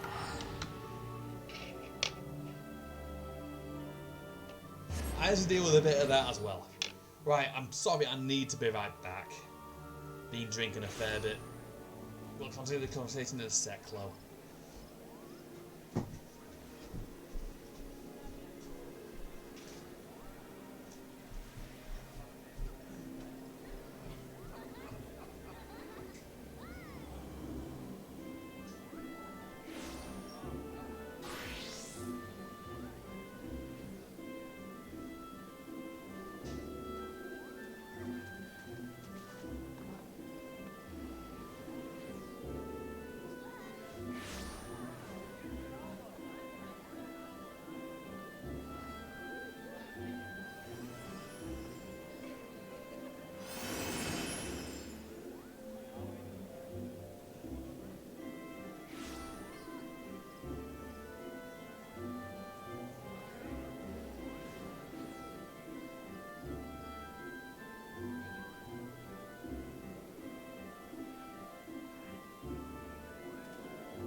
I've returned. But yeah, I have to deal with management. And management often are only interested in what the company wants. And what the company wants to me is not important. I'm the union rep. What's important to me is my colleagues. But because I want to do this for a living, which is going to take me a long time to be able to do, I still have to make sure they get what they need and what they want. Because I've said already, balls to what the management wants. What they want is not important to me. But I want to look at. But yeah, we have staff who act entitled as well. It's like, let's do this. Although Claire demands that I show my face, I can only assume the buxom brunette at the float isn't lavishing him with the attention he craves. Very well, I shall see what I can do. As for you, Taylor, well done. I never doubted that you would meet with the approval of all three men, yet I am no less proud of you for having done so. You have travelled far along the Lancer's path, and soon you will no longer require my guidance. In fact, you need overcome but one further trial to complete your education here. Do so, and I will give you my blessing to leave the Lancers Guild and embark upon a new adventure with spear in hand. As ever, apply yourself to your lance work and return to me when you are ready for your final challenge. I look forward to our next meeting. Now for our next meeting.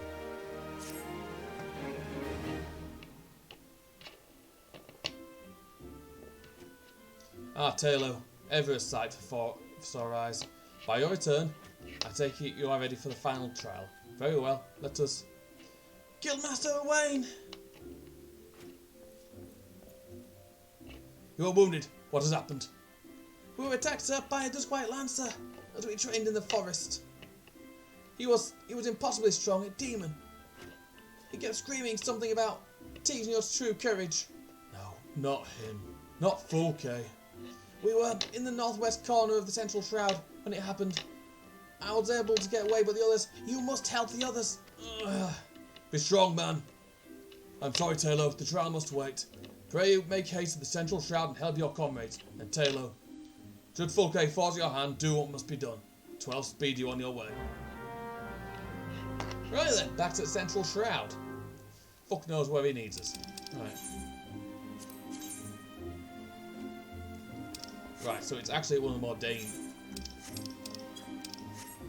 It's actually at a point where it's actually quite a dangerous part. The White Wolf Gate.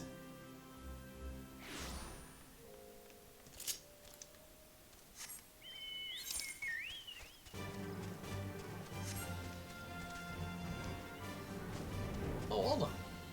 I thought the fight with Fulke was over in North Shroud.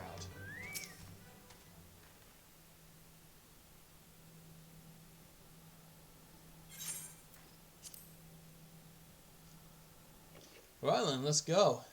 It's been a long... You can tell it's been a long time since I did this duty. For the love of hell! For the love of 12, help me!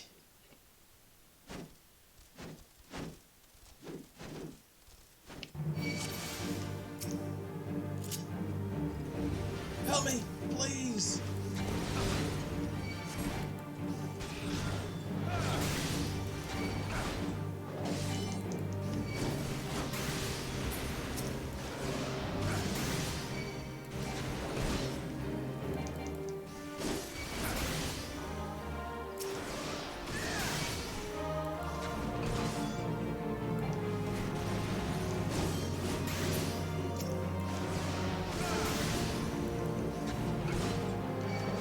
There we go. Wraps the thingy down. 4 in less than a minute. That's about 15 techniques. I'd say that's quite good. I owe my life, friend. Another breath and I would have become worm fodder. A Dusk White Lancer unleashed the fiends upon us, claiming it would temper our courage. Should have seen the look in his eye when he said it. Mad bastard. I know what it was. Fulke. I'll go deal with him. Where is he? Where is he now? I think he headed off towards North Shroud, maybe in the direction of Forgard Float. I can't say for sure. I was concentrating on the Scalekin at the time. If it's a reckoning you seek, you are like to be disappointed. Those of us who managed to outrun the worms have already alerted the whalers. I dare say the Duskwhite is being held at spear point as we speak, begging for his worthless life in a puddle of his own piss. Such bastard right and all. Nah, he's mine. Because Fulke, the problem is, he's a bit of a wily son of a bitch, unfortunately.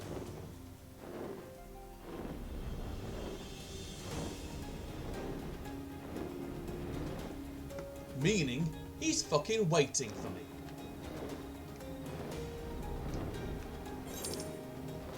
But yeah, turns out, must be a thing. Yeah, I guess some of these have more than one instance. Like I said, it's been a very long time.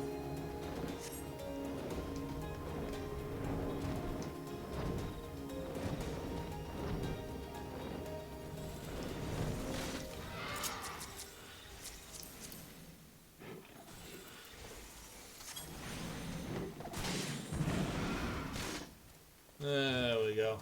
Oh. Oh, that ain't good. He's put the whalers down.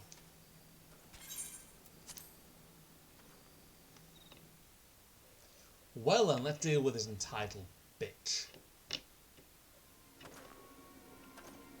It deserves it. What kept you? Helping your comrades, you say? Fool. You waste your pity on false friends. It's only a matter of time before they betray you. Aye, just like those wretches who saw me imprisoned and exiled. I was once an upright citizen of Gridania, and a man of the Lancers Guild. Yet life was not easy. For want of the coin to obtain the bare necessities, I conspired with my closest comrade to steal from the guild's coffers. The theft soon came to light, and though there were no suspects, it was clear that the deed had been perpetrated by someone within the ranks. An air of suspicion hung heavy over the guild from that day forth until, alas, unable to bear the guilt, I convinced my accomplices to join me in confessing. Only for them to bite their craven tongues after I had stepped forward and admitted my part in the crime. Until it was I alone who took the blame. Oh, of course it was the Duskwhite, everyone said. Was there ever any doubt? Don't make perfect sense. Despite my adverse pleas, my so-called friends denied my involvement. Instead, they called me vulgar names that I do not care to repeat. Can you imagine the shock and anguish I felt at their betrayal? Would that I had the strength to force the truth out of those traitors?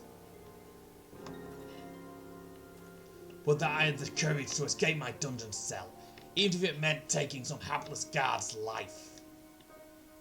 Driven by vengeance and no small amount of self-loathing, I resolved to forge my courage anew. I strode into the lairs of ravenous fiends while drenched in blood. I put their helpless offspring to the spear, that I may face the unbridled fury of their kin.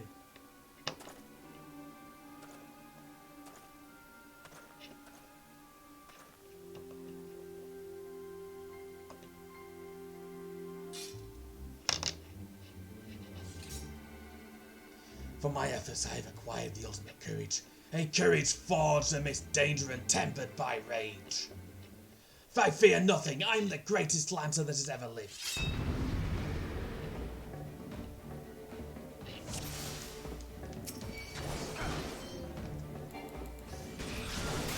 We settle this once and for all.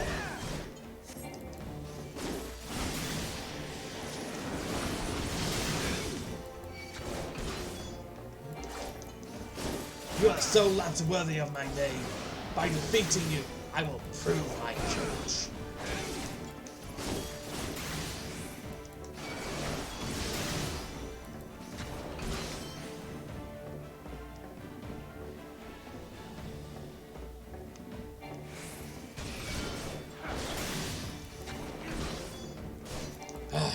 You will not get the better of me.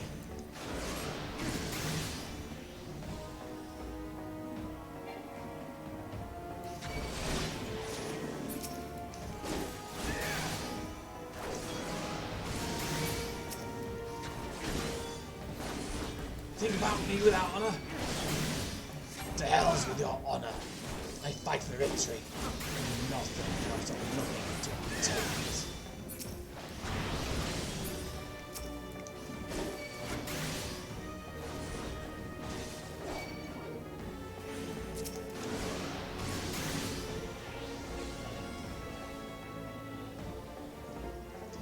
Well, he certainly didn't live up to his power, did it? To his capabilities. Impossible. Come on, hard, try harder. My courage is absolute. Cliff, no, come no closer.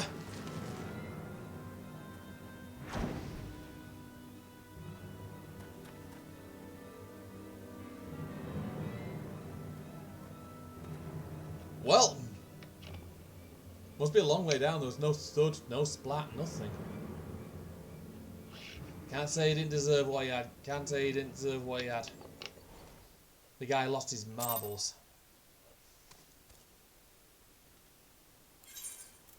Right then. Back to New Gridania then. No, not new. Old.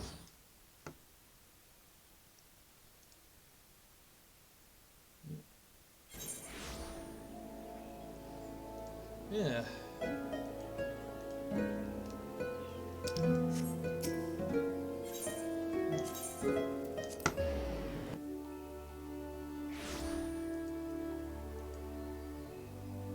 What the hell? Oh. I don't know what I clicked. Don't know I'm there. I don't know what I'm there.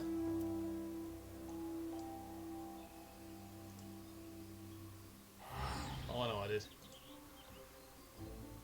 Like that. Turn.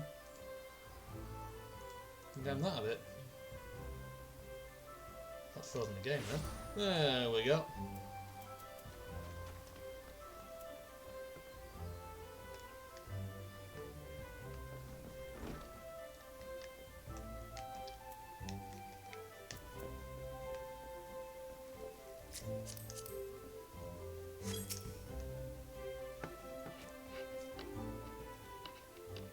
So full K is no more. Nope. His was a tragic tale, and one that might have been so different. Had fate not dealt him such a cruel hand, he could have commanded a place of honour within these halls. but it avails us not to dwell upon what might have been. It is enough that you are still with us, Taylor. Lest you wonder about your final trial, there will be none. I have seen all I need to see. You've proven it beyond a shadow of a doubt that yours is a genuine courage. In recognition of this, I shall pass to you the secrets of Lance Charge, one of the most potent abilities in our arsenal. You are a lancer on your own right now. There is no more I can teach you. From here onwards, it is up to you to seek out such challenges that will make you grow. Like attracts like, and the strong are drawn to strength. Just as I once knew for a certainty that I was destined to face the Lord of the Bramble Patch, so too will you find or be found by an adversary of equal worth. None can say what fate will bring, but armed with your courage, there is naught you need fear. Keep close to your heart the lessons you have learned here, and go forth to blaze a new trail with spear in hand. Gladly. Right then, with that, it is time to go to the Dragoon questline. That took a little longer than anticipated, but needs must. With that, new game plus.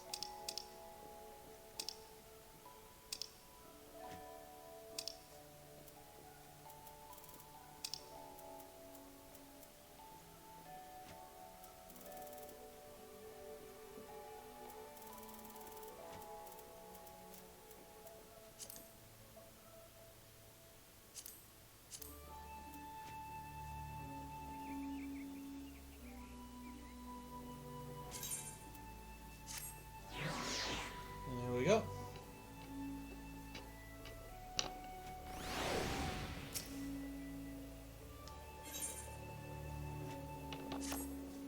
I dare say you might just be the right man for the job. The guild has urgent need of a capable lancer for a mission beyond our nation's borders. Hear me out, if you will. I've received word from his guardian friend to the effect that he requires our aid. I would have you go and provide that aid. As you may already know, due to her ongoing conflict with the dragons, Ishgard has kept her gates closed to outsiders for some time. The occasional dragoon on patrol duty is about all folks see these days. In spite of her self-imposed isolation, however, the Holy See has never failed to honour her obligations to her allies. It's only fitting that we answer the call and lend what assistance we can. To this end, we offered to dispatch a contingent of wood whalers with all haste, but we were politely informed they would not be welcome, much to our initial confusion. So later explained that we are dealing with a matter of some sensitivity, best handled by individuals who are capable and trustworthy yet unbound by allegiance, and who fit that description of safe adventurers. Secrecy being paramount, I can provide no details as to the nature of this task. All you need to know will be revealed at the rendezvous point. Should you accept the mission, take yourself to the observatorium. A knight by the name of Sir Alberic will receive you upon arrival.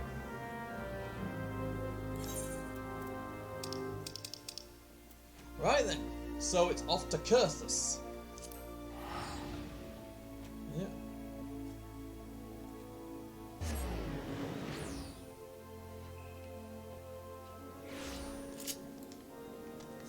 There we go.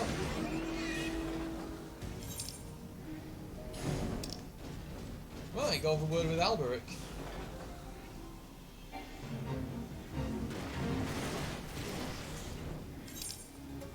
It's very weird not being on Dragoon.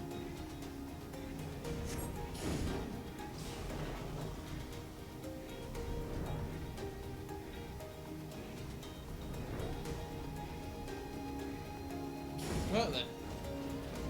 There he is, Alberic.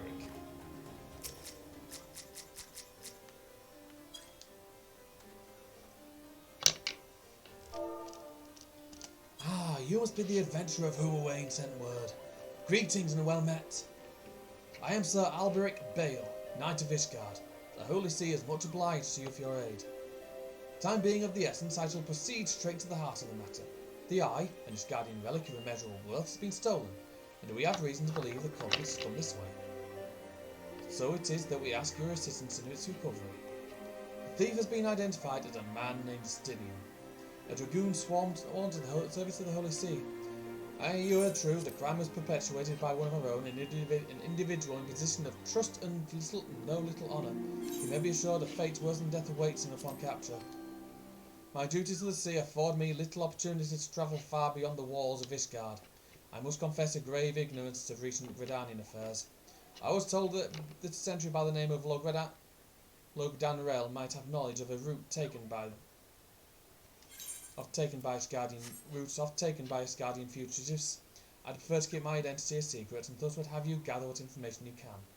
We must act quickly. You see, Astinian is... But I've already said too much. What matters is that we find our thief and the eye with all haste. When last sighted, Astinian was clad in black armour. Now go, and speak not a word of what I've told you to anyone. Will do. Right then, let's go deal with this. Let's go find him. But yeah, if you played the game already, you'll know who Astinian is. I'm not going to say who he is though. Other than remember that name. He's important. Routes favoured by Asgardian fugitives. That's a question I don't hear every day.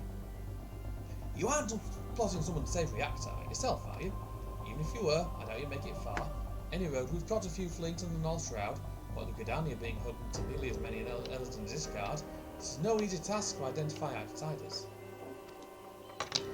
If you're on the hunt for someone, you could do worse than to visit Florentel's Spire in the North Shroud and speak with a man named Idriston. If any suspicious persons have crossed the border in recent days, he'd be the first to know. Before I do that, I'm actually going to... I'm not going there until I'm done with the Realm Reborn quest lines.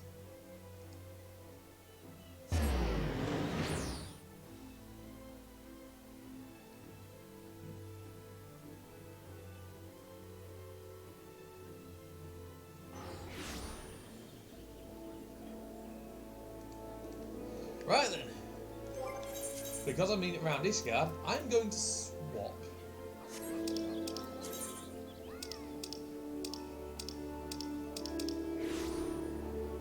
to a warmer glamour.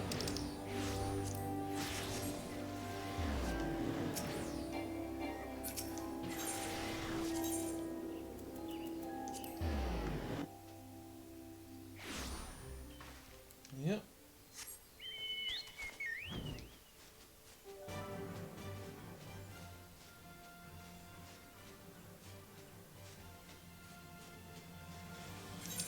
There we go, right then. Over to Florentel's Spire.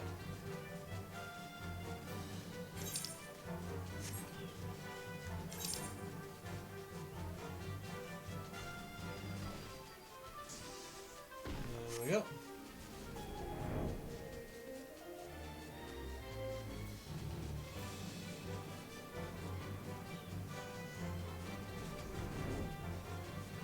Right then.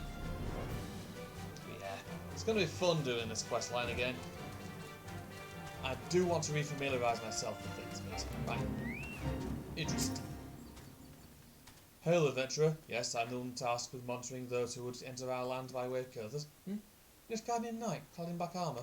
No, I recall nothing of the sort. Such a striking visitor would be difficult to forget. My apologies, friend. I can only suggest that if you return to Logdanarel and see if there's any other theories.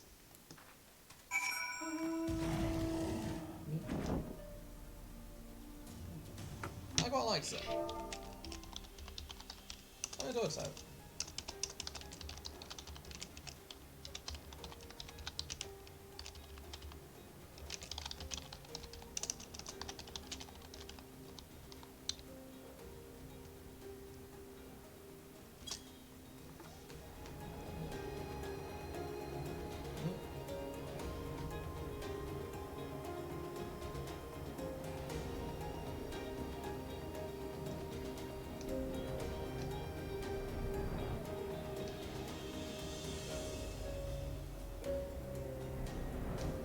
Well, let's have another word with Logdanarel, see what he's got.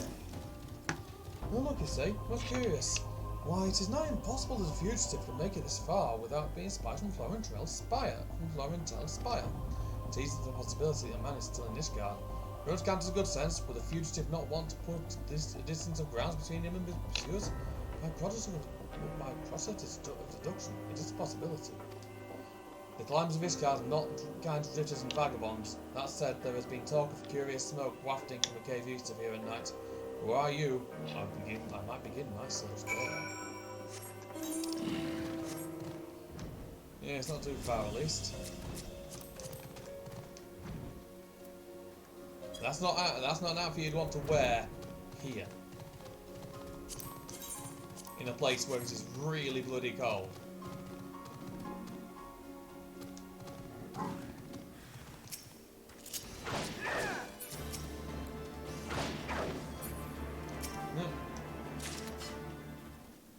Oh, Ravanians.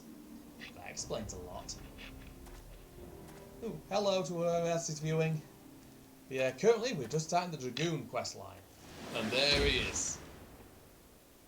That is God would resort to sending cold-out adventurers after me. I know not whether to laugh or feel insulted.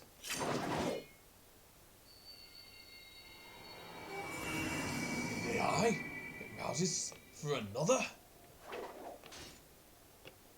Preposterous. Our paths will cross again. You can be sure of it.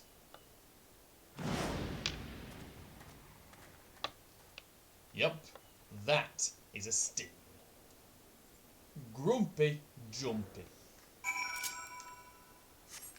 I was expecting an instance there.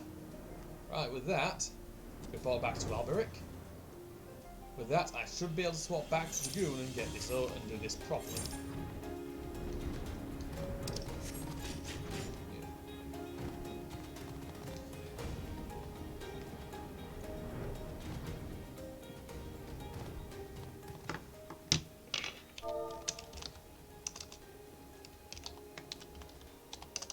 Hang on a second.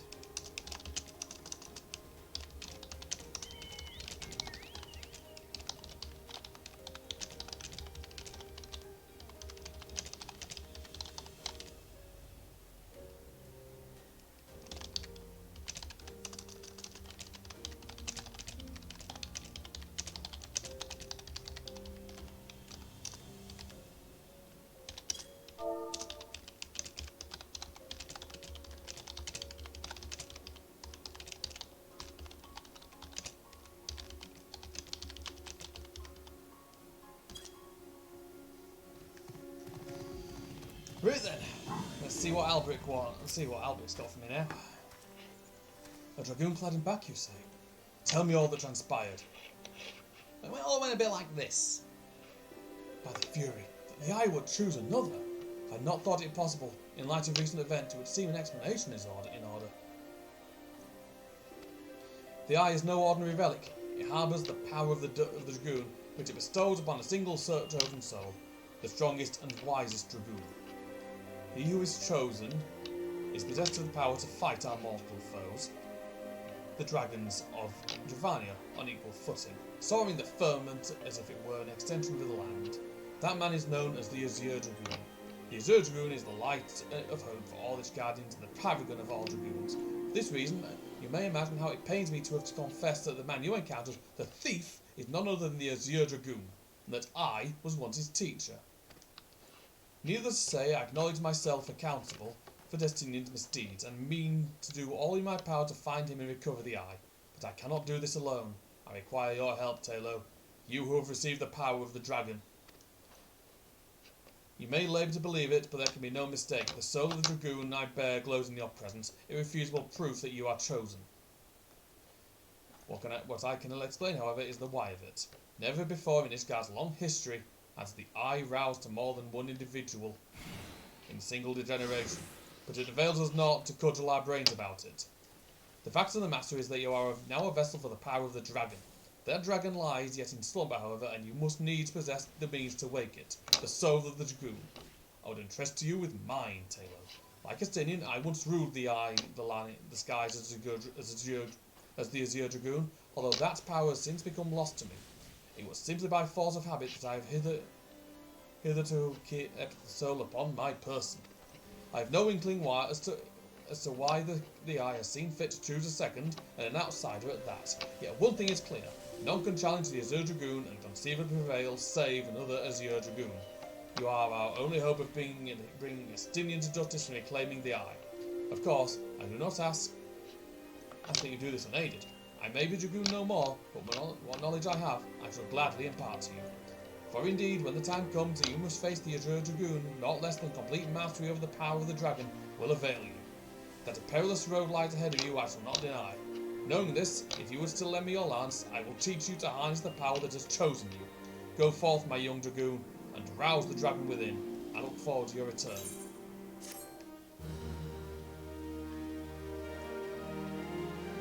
I think they're having it. I think whoever's zoned it walked in twice has connection issues. Right then.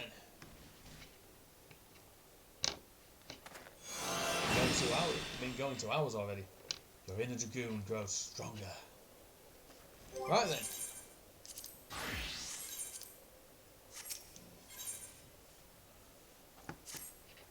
It is pleasing to see how readily the dragon stirs within you. You show great potential, Taylor. A potential that may well prove the difference between victory and defeat. One moment, Hairy Dude needs a drink.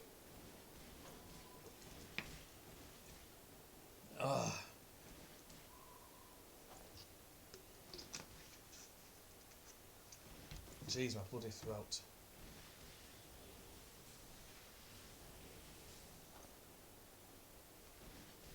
Sorry. This murders my voice a bit. Completely and utterly. Justinian is no ordinary dragoon. Even when set against the legendary Azuras of ages past, the man is considered second to none. Such is his prowess, in fact, that the day he was chosen by the Eye, it was proclaimed that Haldrath the Dragon's Eye had been reborn. I mean not to disparage your skills, but to pursue Justinian in your current state would be tantamount to suicide. As promised, I shall train you in the way of the dragoon, that you might face Justinian as an equal. Before we commence, however, it is only fitting that you are edified regarding our origins. It all began in a millennium past when our forebears resided in the southern plains in humble circumstances. Basically, this is foreshadowing the history of Ishgard. The Fury, impressed by the spirits of our ancestors, decided that it was meet that she make them her own.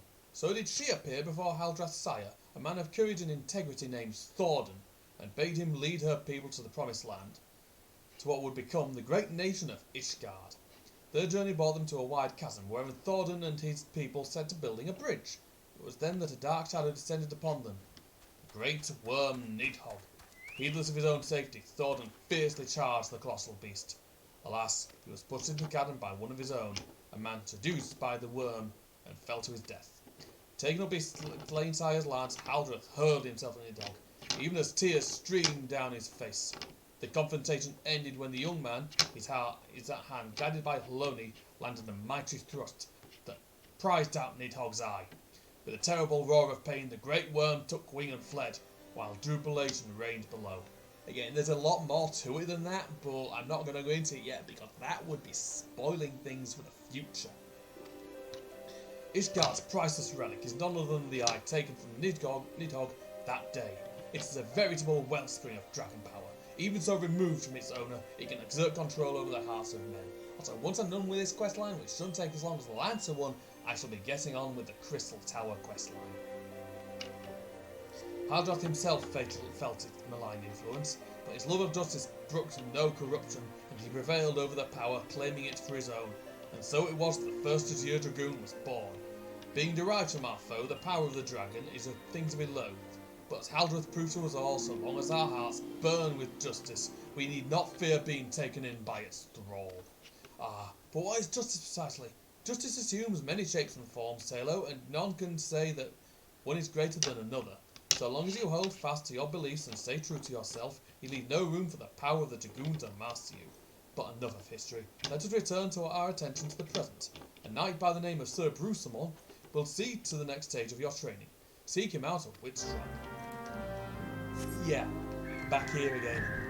But yeah, Witch Drop is an appropriate name. A very appropriate name. Anyways, up here to Camp Dragonhead first.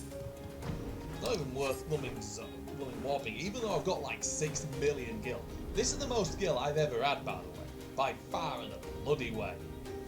And honest to God, I'm probably going to use a big chunk of it when Endwalker comes out. On gear. Because God knows, gear's going to be expensive at that point. Although I'll probably be leveling Lancer and Reaper, one after the other. Well, Dragoon and Reaper first.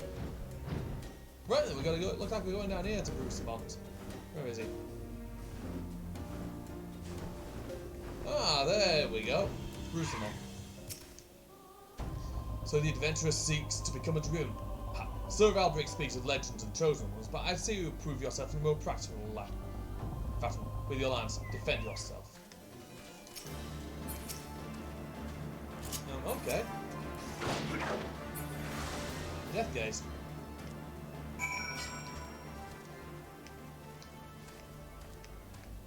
Really?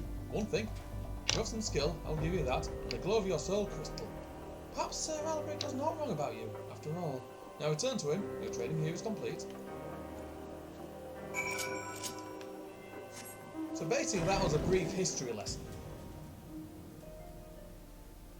We seem to have less to do here than we did with the Lancer quest line.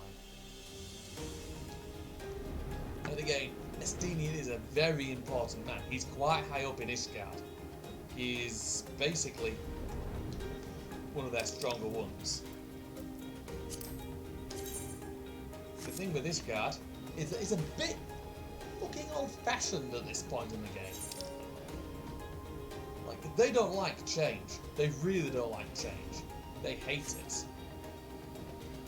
It upsets them to no end. It scares them. Still, needs must. Needs must and change must happen. And chocobos must be fed with gizzle greens. The soul of the dragon grows ever stronger within you, Taylor. Clearly your trial was a rousing success. I need only observe your crystals to know as much. Yes, though you have only just begun to walk the path of the dragoon, it is clear you possess the talent to become Estinian's equal. Go forth and make the powers you have obtained your own. When the time is right, you shall proceed with your training. Right then, next quest, level 14.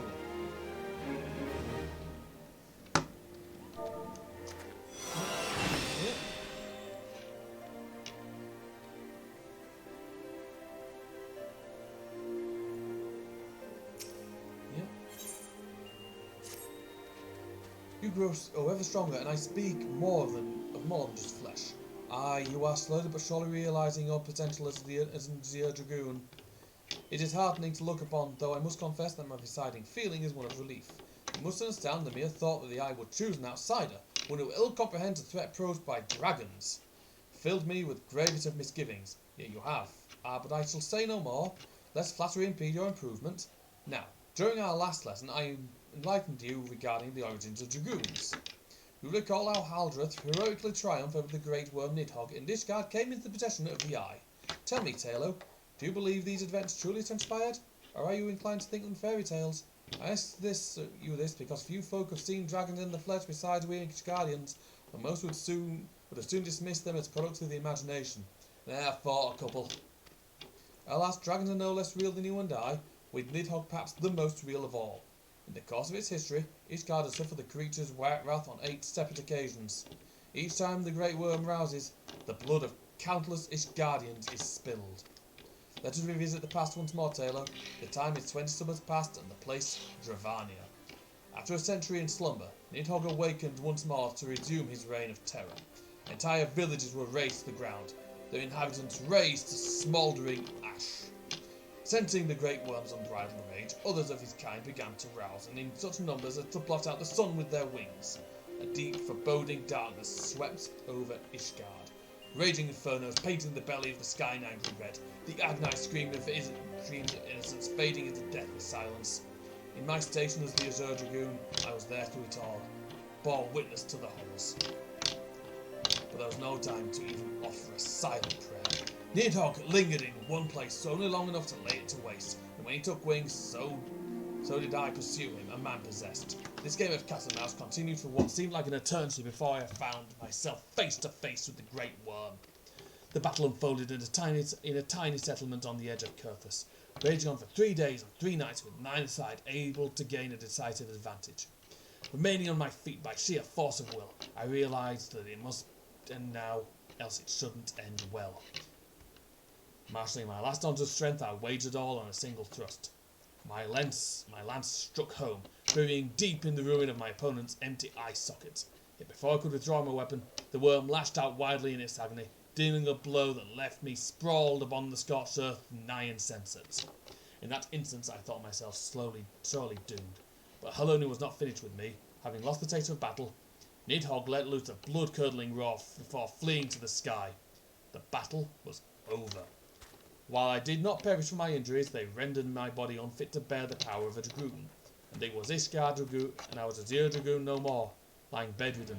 My thoughts wandered to all the innocent lives that had been lost, the people I had failed to protect. That last conflict with the dragons of Dravania left countless orphans in its wake. Estinian is one of them, the sole survivor of Ferndale, the final village that suffered Nidhogg's wrath. With none left to care for him, I only did the only thing I could. I took Estinian as my own son, instructing him in the way of the dragoon when he was of an age to learn. Yet I would not have you think me noble. My actions were born not of compassion but of guilt, my guilt having failed him. But alas, I have also failed him as a father. For what manner of man did I bring him up to be? A thief who would endanger the life of every one of his countrymen. Aye, you heard me right. All of Ishgard may suffer for his crime. Though we know little and less of the minds of dragons, it is conceivable that the disturbance surrounding his stolen eye will rouse Nidhogg to awaken once more. That his kin have already stirred from their slumber serves as fair warning of that. Time is not on our side. Fortunately, it would seem you are more than ready to embark on your next trial. Make your way to Witchdrop, where the knight Ustien awaits your arrival. My nation is depending on you, Taylor. Back to Witchdrop then. All the way back up here. This quest is this quest line is very lore heavy. Jesus, I forgot how much text there was to read. My voice is kind of knackered, but I'll live. It should be easier with the next quest line we're doing. It's a lot of cutscenes, a lot of dungeons, and a lot of running around. I'm hoping I managed to do it at least. Right, back to Witchdrop, past the Sealed Vigil, which is up there by the way. And down here. Now to Ustien. You are the one who would despise me as your dragoon. Why, you're not even of Ishgard. If you truly possess the power of Sir Alberic seasonally, then prove it to me, you will realize. On guard!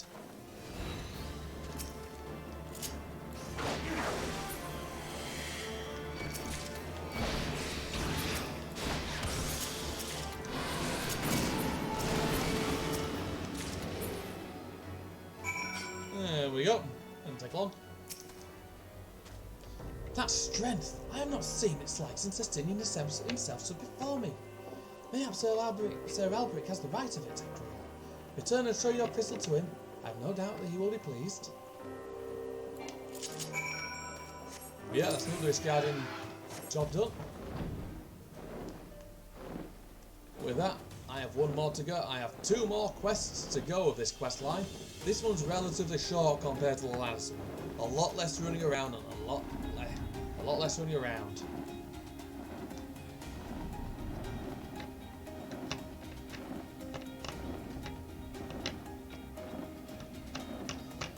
But yeah, this is going quite well.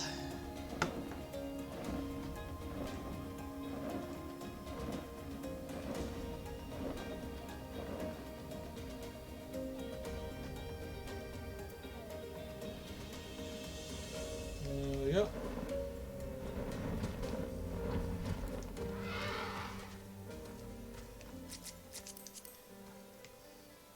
Not the other one. Well, I think they need to get a new weapon. You have passed this another trial with flying colours, Taylor. The day when you may stand before Estinian as an equal is not far off, and when that day comes, the Eye will choose you over the traitor. I have no doubt of this. You must be patient still. For now, you must continue your training. When you can do no more on your own, seek me out once more. Right, yeah. I'm kind of blazing my way through this.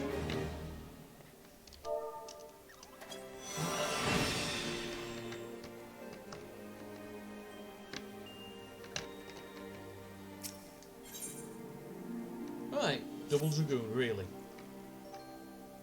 Impeccable timing, Taylor. A message arrived from Estinian but moments ago, much to my astonishment. He would trade word with us and bids us meet him at Boulder Downs. As to his true intentions, I cannot say. It may well be a trap, but we must go nonetheless. I trust I can count upon your company?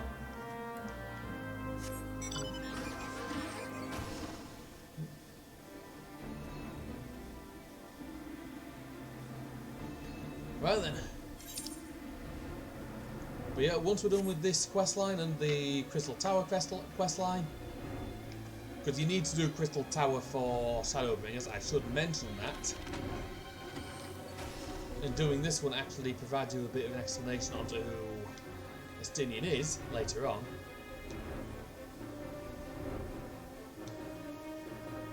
As we're on with the next part. Right. Oh, that's a nice, decent looking set. Or realistically, that's what you'd want for something else. Right then, here we go.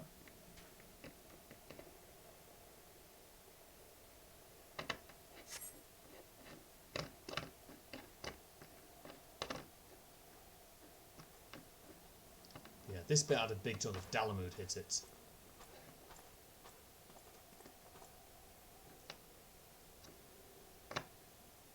And my foot slipped into the ground. Ah, there we go. Greetings, Master. It has been too long. Estinian, end this folly at once. You must know that each second the eye passes outside of Ishgard's walls brings us closer to a repeat of the tragedy of 20 summers past. Surrender yourself and the eye and return to me to Ishgard before it's too late. Ah, but it's already too late, Master. For you see, Nidhogg has already awakened. What? Hear me, Master. You have mistaken the cause of the dragon's return. The eye is not to blame. A premonition came to me by virtue of the dragon within, warning me that the great worm would soon rouse. Even as he slumbered, Nidhogg seethed with irrepressible rancour for that wound of 20 years ago. The rancour will send him flying as a speeding arrow to Ishgard, whereupon death and devastation will commence. But there is a possible solution. Were the eye taken to a remote land, far from the Holy See, then, and only then, could the destruction be averted, and the lives of innocent guardians be spared. You mean to make a bait of yourself? Nay, there is more to this than you let on. You seek vengeance for Ferndale. To me, the two are one and the same. You know my past better than any else. It was for no other reason than to avenge my family that I became a dragoon. Dragons long outlive men and do not soon forget the wrongs done them. What grudge they harbour burns as a fire in their heart, over time swelling into an unquenchable inferno. You need only look back on history to see that Nidhogg grows stronger with each awakening. When the last darkened our skies, the great worm came within a hair's breadth of laying waste to Ishgard. Not shot of death will prevent him from completing his mission when he next wakes. Nidhogg took everything from me. Now I shall take everything from him, even if it means my life. The eye works in ways men can ill comprehend, but this much is plain. In choosing two Azure Dragoons in one generation, it means for us to join together in a common cause. Adventurer, you've heard my resolution. Now I ask that you lend me your power. Aye, the eye of the dragon. In the long and proud history of Ishgard, never before have two Azure Dragoons arisen in the same era to fight as one. This is our best, nay, our only chance to send the great worm to eternal slumber. Behold my armour. This is the Draken mail, forged in the lifeblood of dragons. As blood calls to blood, so does the armour call to the dragon within, redoubling the wearer's strength and thereby. If you would realise your potential as an Azure Dragoon, you must need clad yourself in the same. Clad so, you will inherit the technique passed on from Azure Dragoon to Azure Dragoon through the generations. Then, and only then, will your training be complete.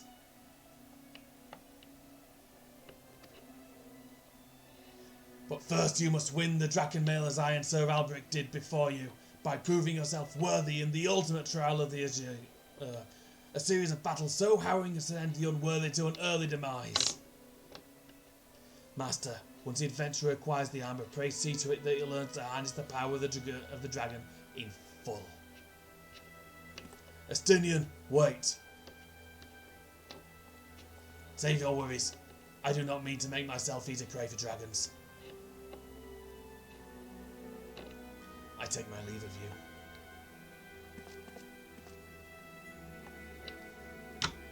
Estinian knows what he's doing.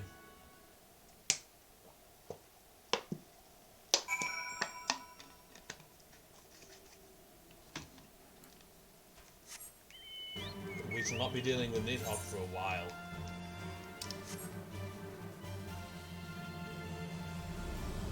And there's the moon. For now, back to the observatorium. And for a quest that requires a bit more. At least it pretty much only takes place in one zone. Most of them you're going all over the bloody place.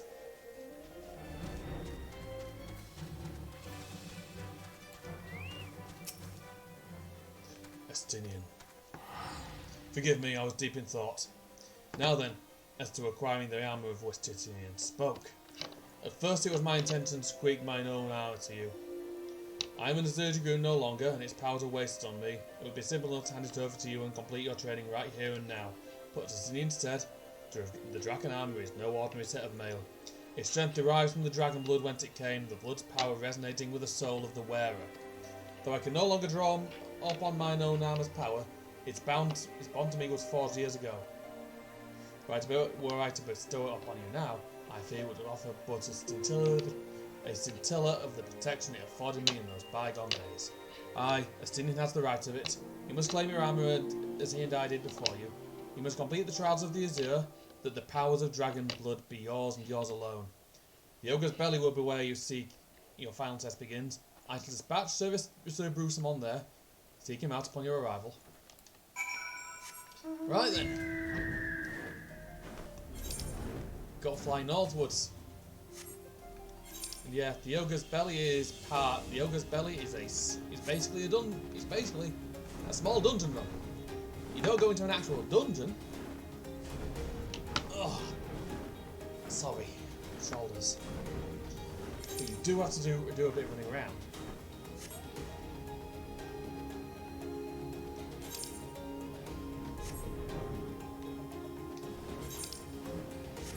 But yeah.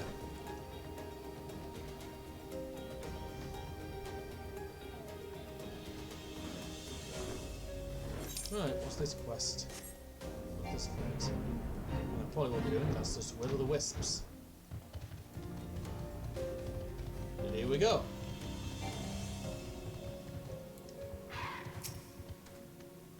You have grown strong since we last met, adventurer, for you pale in comparison with your Azure forebears. If you prove me wrong, let your lance do the talking.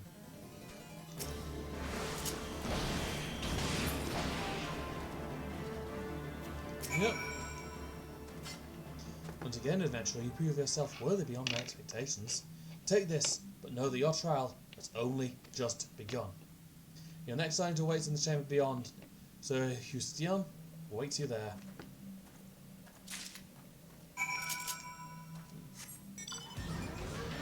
Yep.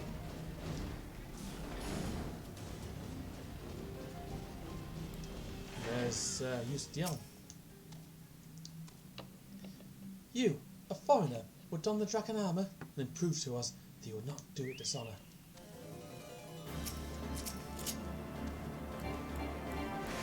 There we go. Oh, hello. Sir Alberic said the eye had chosen you, and it would appear he speaks true. The armour is yours, for it with pride and honour. Your trial is now complete, but be forewarned. And many before you have made it this far, only to fall at the final challenge. Do not let overconfidence be your downfall.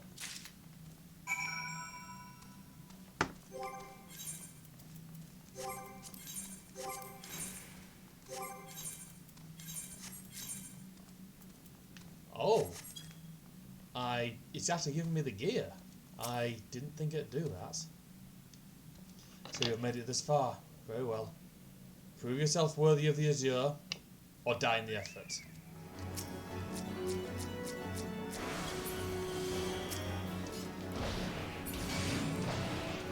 There we go. You have demonstrated your powers to me beyond a doubt. Aye, there is not an Ishgardian who would gainsay your right to don the armour of dragons. I shall send word ahead to Sir Alberic that you have passed your trials here. It is he who will present you with the fourth piece of armour and consummate your training. Go now, my fellow dragoon, and deliver this land from the great worm's wrath. Right then. Back to Sir Alberic we go. Out of which drop? To the southwest. I think it's... no, that's east. The east is this way. Southwest.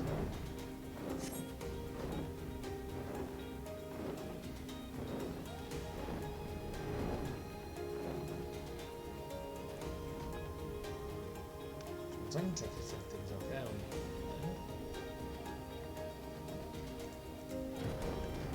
there. Right then. Let's go.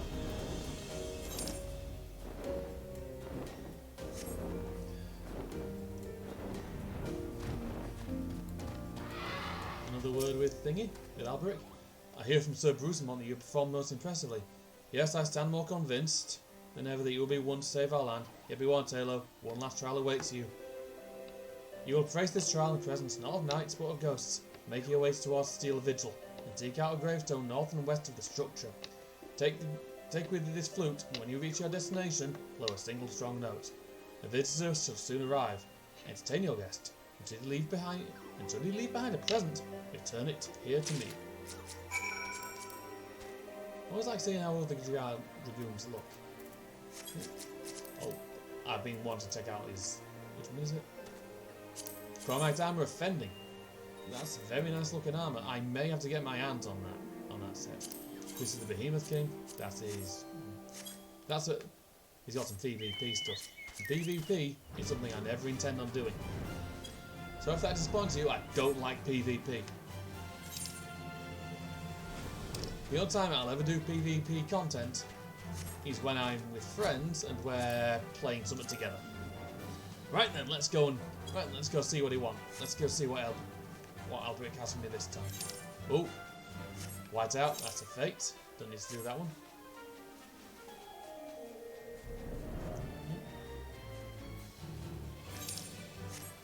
Yep.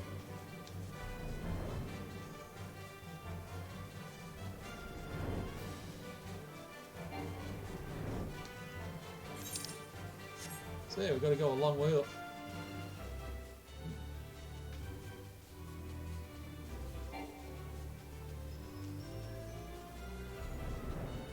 Yeah, you get a lot of dragons around here.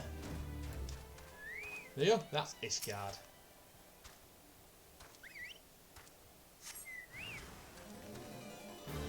Oh. I'm not even going to talk to him because that's a massive spoiler, him being there. I'll tell you what that's about later.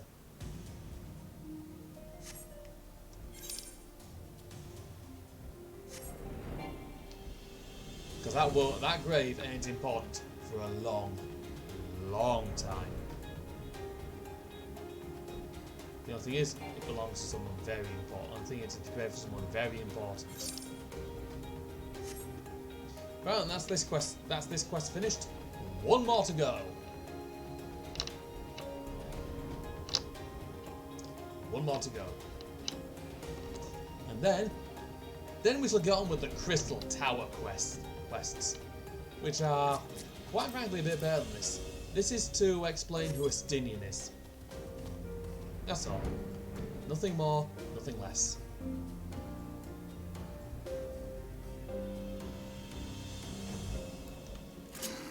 Right, in any case, back to Alberic. Your presence before me indicates you've seen to the visitor. Have you watched over your deeds? Here. Ah, the skull of Greywin, old warrior of the Dravanian horde. Says that in ages past he could bring down a castle with a single breath. His strength has dwindled since those days, but a dragon passage prime is a formidable foe nonetheless. In slaying him, you've proven yourself worthy of this. You now possess 4 pieces of the armour that Estinian, myself, and our forebears did wear. While you doubtless wonder about the 5th, I can tell you only that it is not mine to give. Fear not, however, your triumphs and trials against Dragon of the Horde give evidence that Draken blood now resonates within yours. Yes, you stand before me as prepared for your ultimate challenge as any could be. And yet, before we proceed, I would hear it from your own lips. The Great Worm's power is the stuff of legend. Have you truly resolved to fight this battle? To risk your own life to deliver a foreign land from the clutches of its ancient foe? When you are certain that your mind is settled, return and speak to me.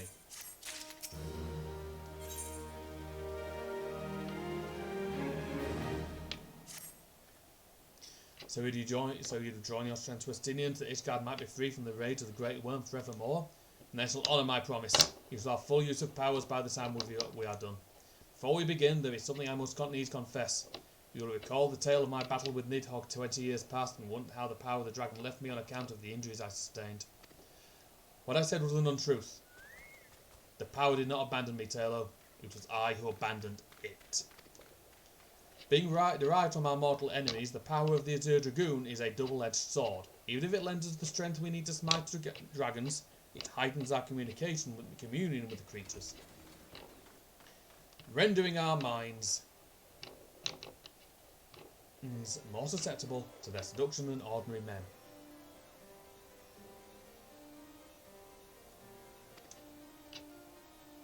Yeah.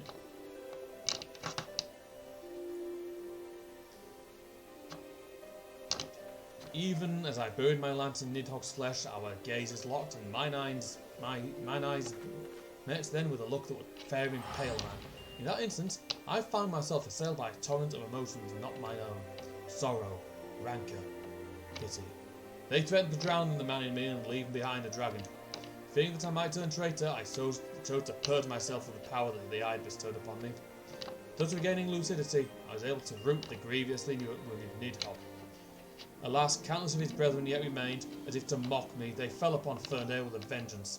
Bereft of my power, it was all I could do to save one child. Nary a soul knows of this, nay, not even Estinian, but I can keep him in the dark no longer.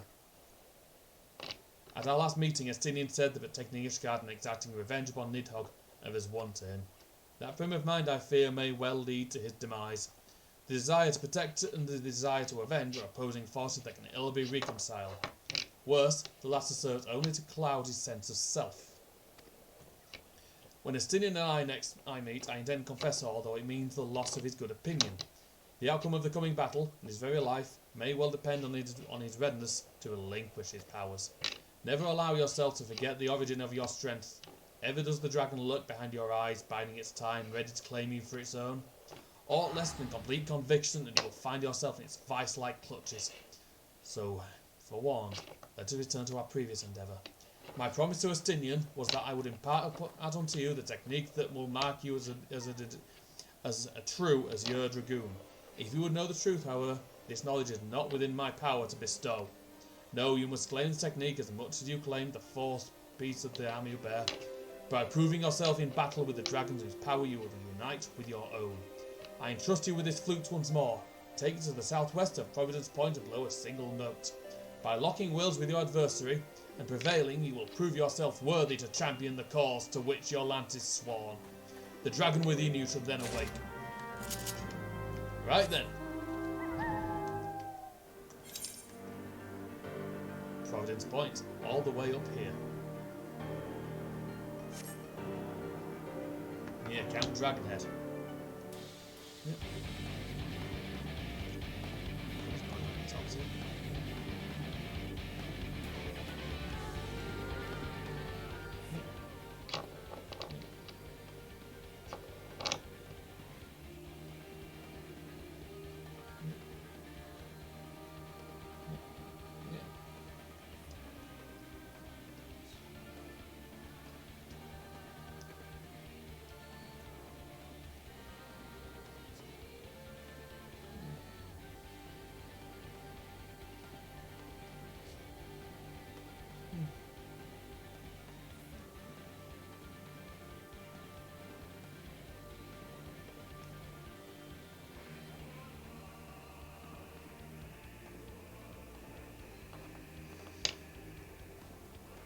Sorry, just taking a look to see what's happened. Online, sorry. Right then. Let's go deal with this final quest line.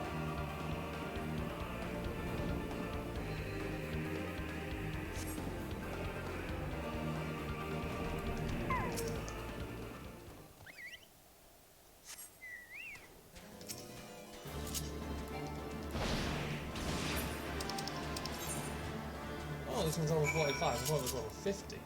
Oh, the next one. Oh, the next one's level 50. Basically, there's 2 level 45 quests by the looks of things. I completely forgot that. It's been a fucking long time since we did these. It's a lordom. I apologise for the time this is taking. It is Crystal Tower next. Let's see what's going on in Crystal Tower. Emery's face. That's it. Nothing interesting.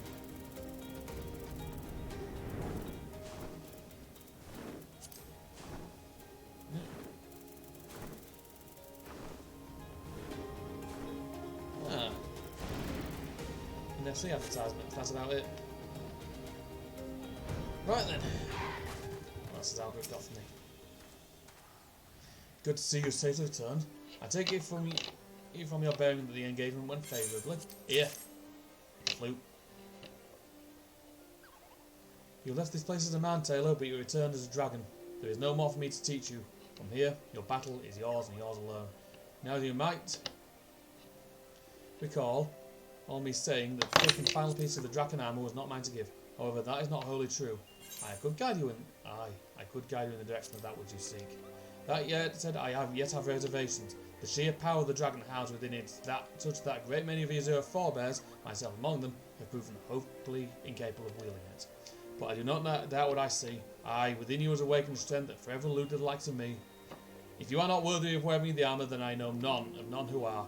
Remember my warning to you, Taylor, and heed it well. Nidhogg is a lord among his kind. Aught less than complete conviction, and you will surely fail all upon his thrall. Before you can master your foe, you must needs master yourself. Own your lance till it can bear no further honing, and then present yourself to me. The time has come. I will tell you what you need to know. I look forward to our next meeting, my young dragoon. Right then, now it's time for the final quest of this. Dragon grows stronger and I get spine shatter dive.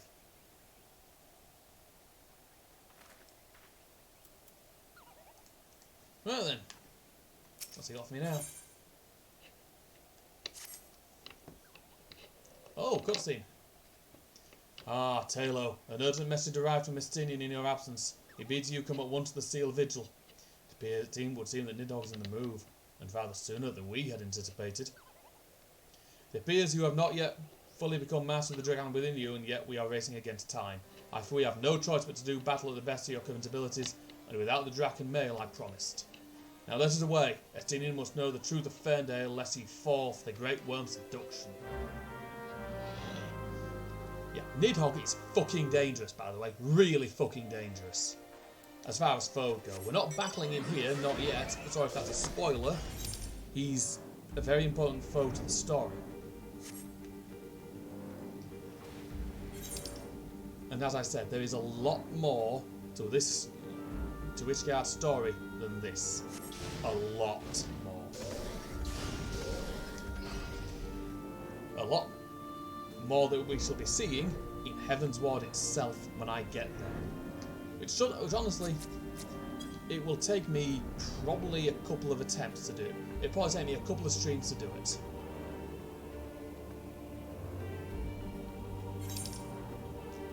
Because there's like a big bunch of trials and some very long cutscenes.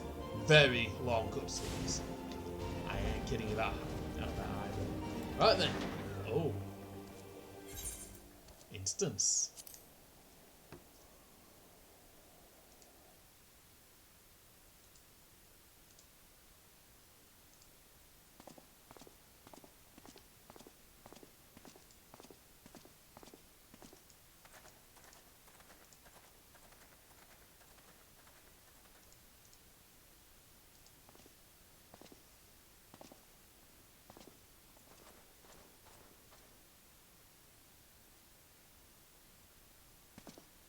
Here we go.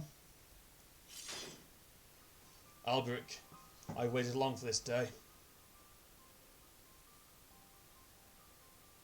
You, who fancy yourself an Azir Dragoon, the man whose cause you have taken for your own is a coward. He relinquished the power of the dragon of his own volition and watched as Ferndale burned. Do you not think it ironic that I was chosen Azir Dragoon? I, an orphan who has naught of value to protect in Ishgard? I suppose I must give thanks, for it was the eye that revealed to me the truth. A truth so damning as to undo a lifetime of trust. I loved you as a father, but I can ill forgive you for Ferndale. As I understand it, you kept even the Archbishop in the dark regarding the missing eye. Do you mean to take your shame to your grave? But I waste my breath. Prepare yourself, old man, for I shall lay to waste all the things you hold dear. Once I'm finished with you, I shall do what Azir Dragoon has succeeded in doing. I shall claim Nidhogg's head. Calm yourself, Festinian. Your rage renders you vulnerable to the dragon's influence.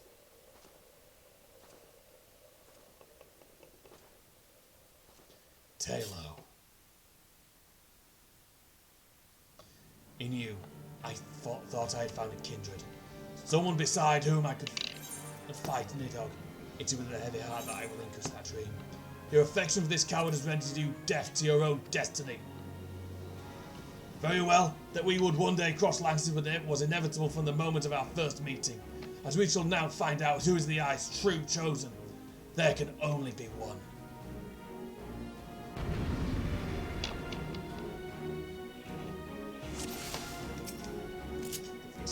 I am the Eye's true chosen, and you shall know it when I bury my lance in your chest. Festinian, stop this madness! You and Taylor want us to be allies, not enemies.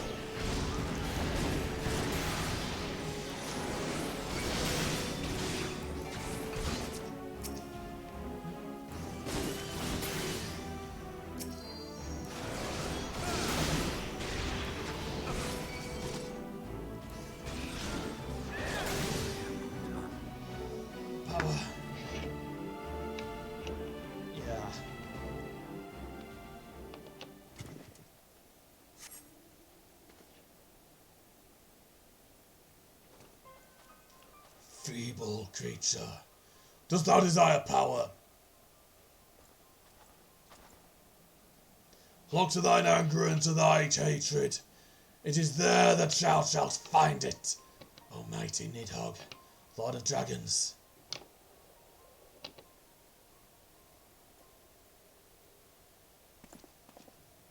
Grant unto me thy blood, that I might be granted claws and fangs, wherewith to rend thine enemies.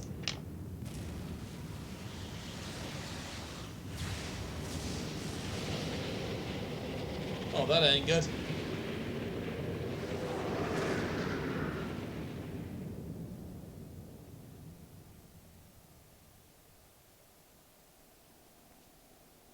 Halo, this is impossible.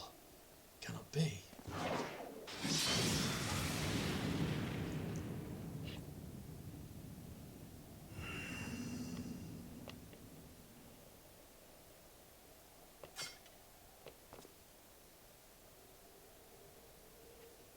Around, no near.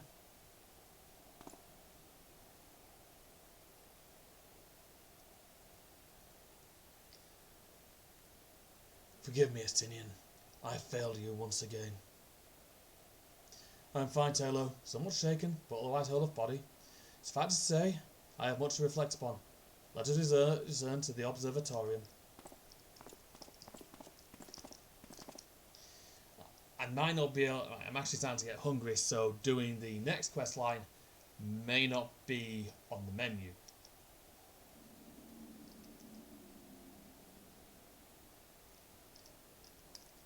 So what I shall do instead is a cooldown. It's something to cool myself down. So firstly, go speak with Sir Alberic. Actually, I'll make a start on the next quest line. I shall do the first raid, but by then I'll need to go and take a break.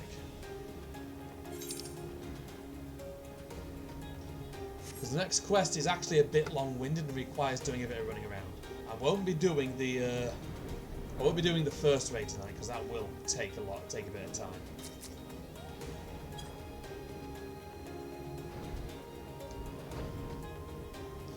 But I shall at the very least get you introduced to the best characters, which will include Best Catboy.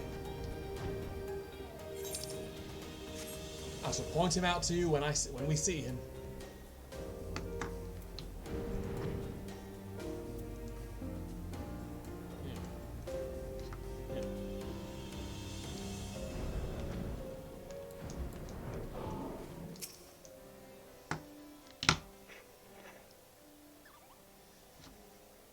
With the being of darkness as have closed upon us, you appear to me in the spitting image of Haldrath the Dragon's Eye, just as he is depicted in the Holy Scriptures.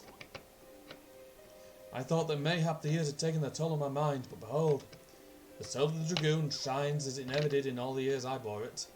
It would seem you have achieved that which was first thought impossible. You have awakened the ability that none but the first dragoon possessed. Truly, a momentous achievement. I can still scarce believe that you were able to summon the self-same dragon mail worn by Haldrath. To think that I had been sealed within the soul crystal all this time. I have borne witness to you and many more wonders over the years, yet none compares to you, my young dragoon. Could it be that you are? I am not my mutterings. I am certain that it was your indomitable sense of justice that resonated with the spirit of the Azure Dragoon, prompting him to bestow the armour upon you. Yes, that is doubtless what happened. As the being of darkness faded, so did Nidhogg's order subside, and now the mighties kind of ceased their stirring. Whether this was compelled by your awakening, I cannot say.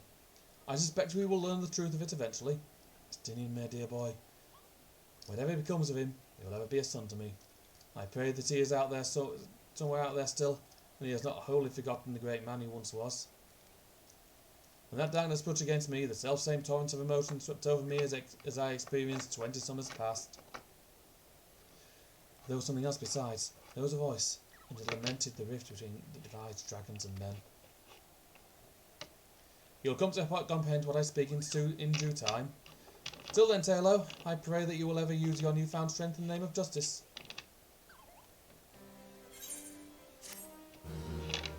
And with that, going to go make a start on the Crystal Tower quest and get everyone introduced to Best Catboy.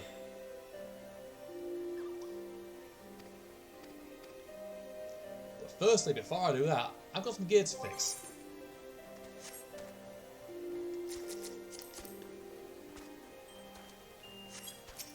So to the Merchant and the Mender.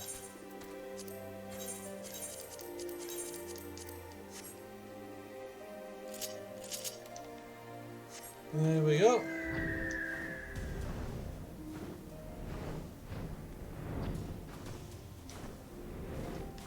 So.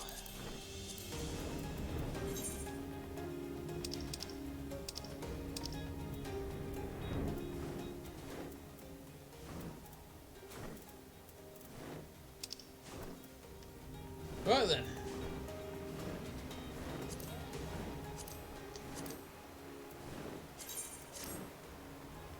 Oh. Can't start it while mounted.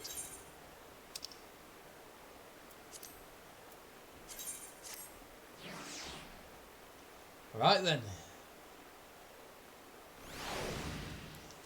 Off we go to, I can't remember where this starts. Legacy of Alleg?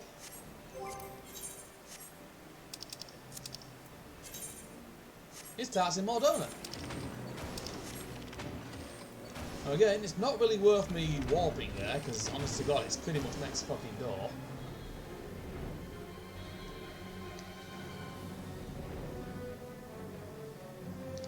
So that is the Orm Vale, which is a ball ache of a dungeon. Like a big ball ache.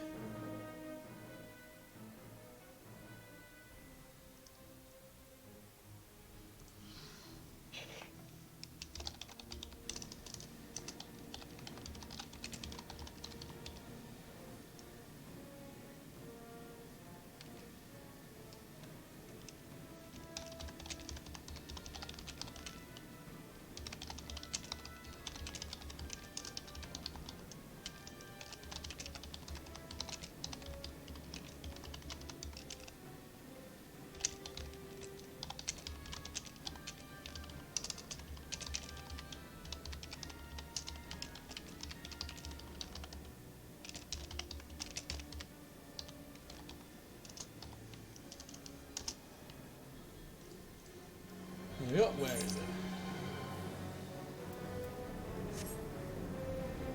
Outlandish man. There we go.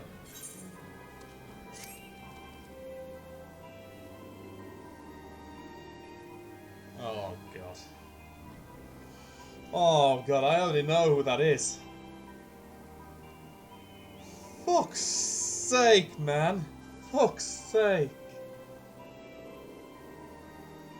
Seriously? That mask is not going to disguise the... That mask does not disguise the hair. I know exactly who you are, you tool. Seriously. Seriously.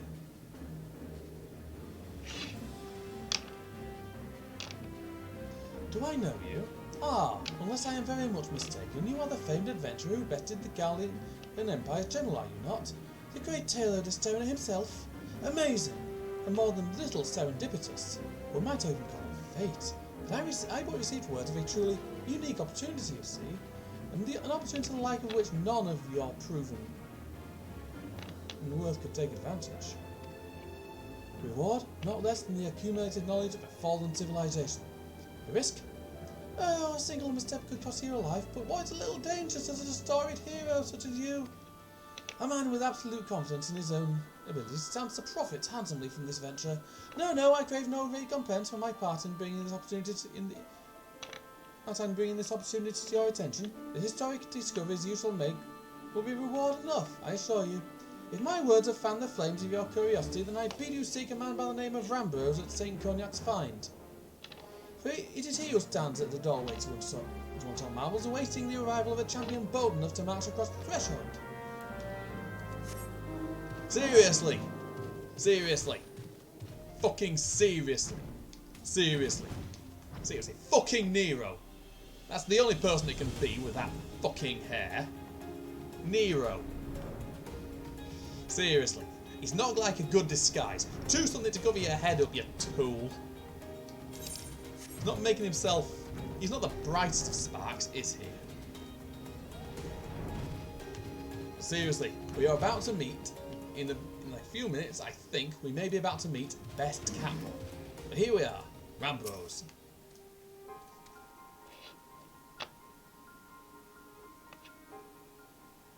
Why, if didn't Taylor de Stoner himself. I was not expecting such a celebrated guest. To what do I owe the honour of this visit? Yeah, I was told there's not got an opportunity here, something to do with a lost civilization. You were directed here by a man in foreign garb? Well, the opportunity I spoke of must surely refer to our latest anthropogeographical endeavour. Quite how we came to know of it is another matter. All knowledge of this project was supposed to be restricted to my organisation. But that is something for me to ponder in private. You are here now, and your services, I am certain, prove invaluable.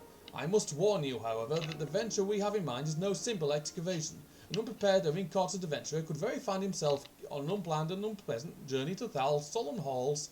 Knowing this, do you still wish to lend your cooperation? Yep, I'm interested. You're making it sound better. I rather thought you would say that. Your courage is scarcely a secret. Taylor, I thought it was you.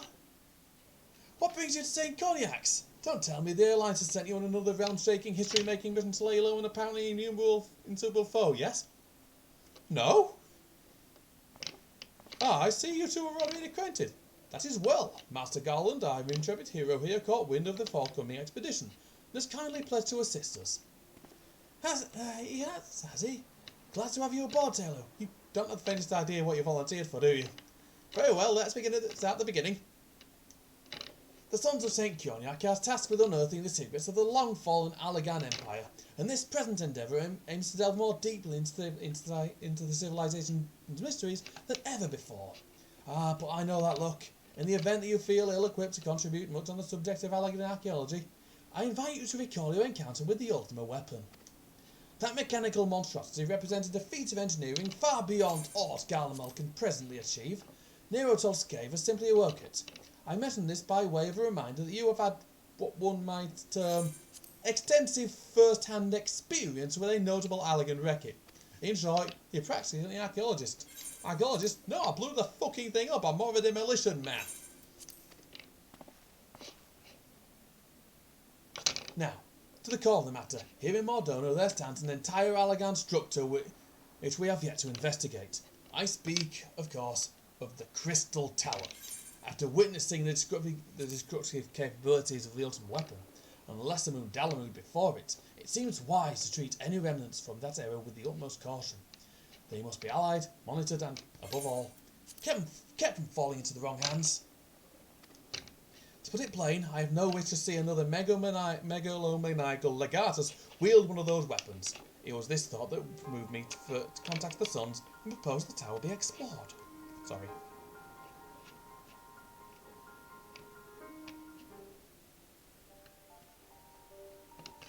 For several millennia, the Crystal Tower remained hidden, buried deep underground, but like so many other things that were better left undisturbed, the structure was freed from its stony prison by the great upheaval which accompanied the coming of the Seventh Umbral Era. It now stands revealed in all its splendour, a gleaming spear of crystal, pointed at the bosom of the heavens.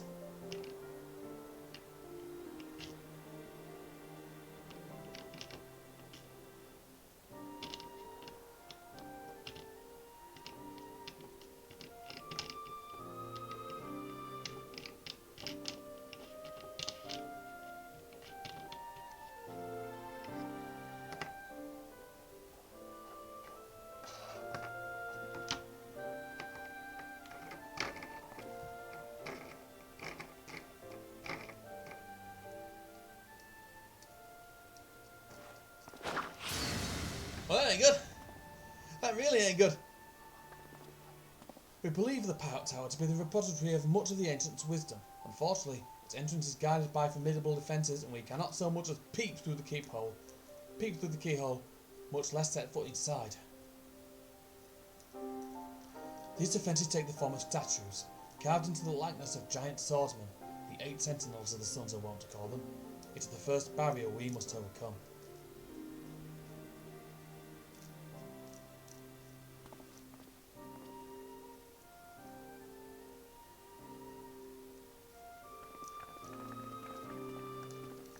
Why not simply fly over them in an airship, you asked?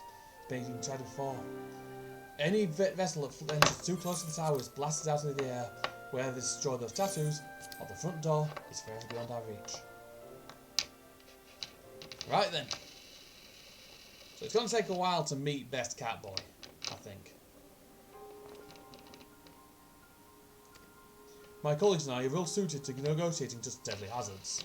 Thus, if we are to gain access to the tower's secrets, we must needs employ the services of an experienced adventurer. It will be difficult and dangerous, Taylor, but I can think of no finer man for the task. Will do.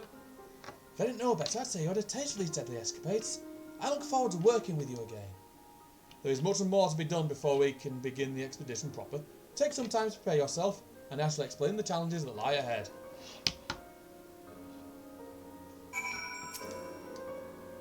Our first objective is to reach the entrance to the Crystal Tower. As I previously mentioned, however, that will prove no easy task. The entrance is guarded by powerful defense mechanisms, each utilising one of the 4 elements of fire, water, wind or earth. Anyone attempting to simply stroll past these unbelieving sentinels invites swift obliteration. Based on Master Garland's analyses, however, we are reasonably certain that the attacks of these contraptions can be reflected using the crystal of the corresponding element. Naturally, these crystals must be of surpassing clarity, free of the slightest impurities, much like the flow of the specimens used by the beastmen in their primal summoning rituals.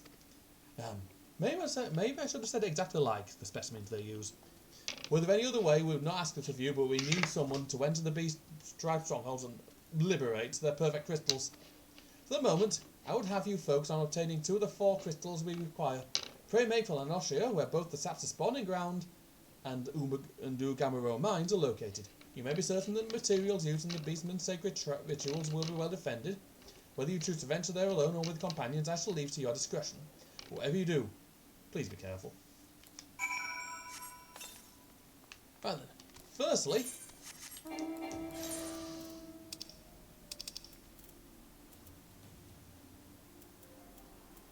one is just north of Aleport, near Limsa Laminza.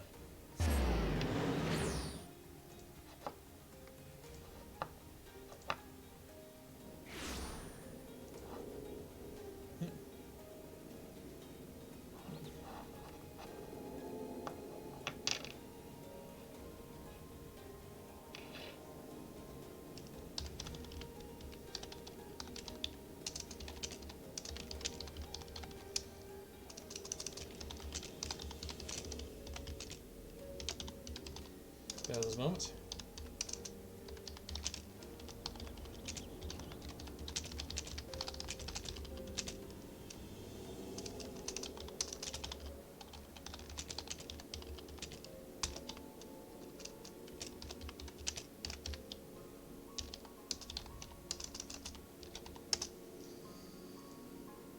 Right then, let us go to the Saptor spawning grounds. Right, where is it? It's right at the far side. Brilliant.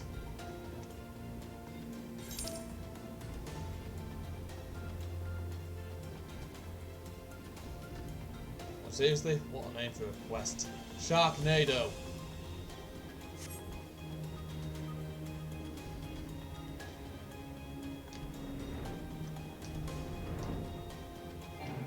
Well then, off we go.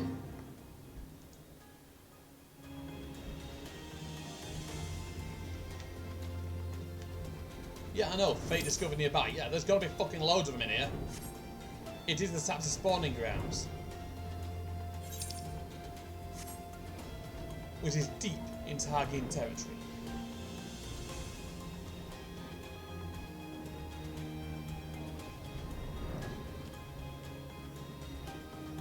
There you go. Destination. Oh, great. At least this time we don't have to do the fates like we used to. See, that bit sucked. They can't show up.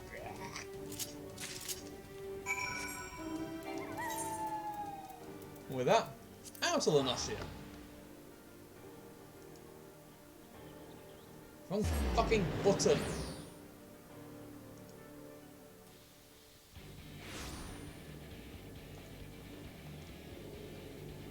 There we go.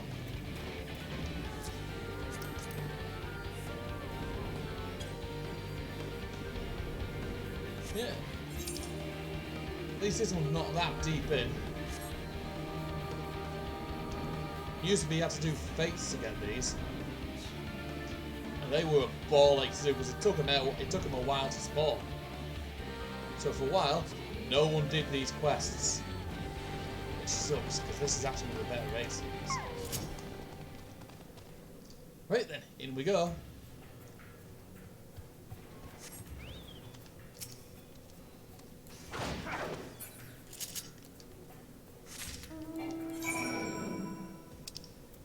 Hey, back to Maldona.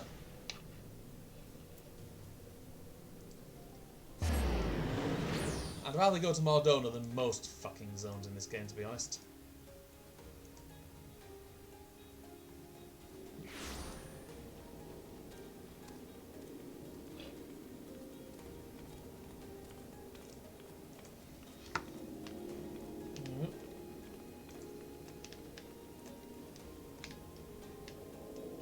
Roll up, come on. Fucking hell.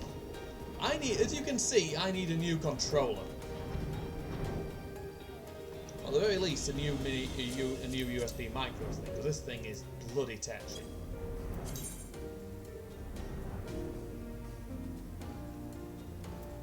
Yeah.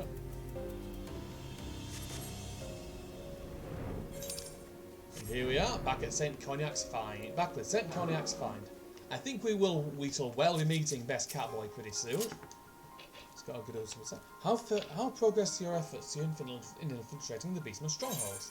Yeah, found these. So these are the famed flawless crystals of the beast tribes. I've seen countless specimens from I know not how many excavations, but nothing compared to these. The purity is astounding. You've done well, Taylor. With these in our possession, we lack only the crystals of fire and wind. The former lies in Zaharak, the war camp of the Amadra in Thanalan, the latter in Natalan. The roots of the Ixal in the hills of Kurthus. You can expect them to be as closely guarded as the first two, if not more so. Still, I look forward to receiving word of your resounding success. Right then, off we go! Firstly, to Forgotten Springs. I think that's nearer. I believe it is, at least.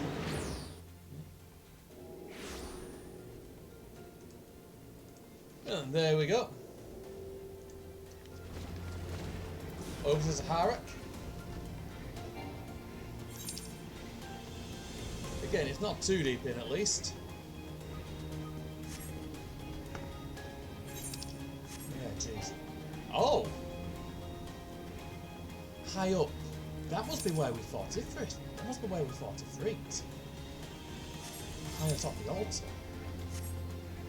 It makes sense. There we go.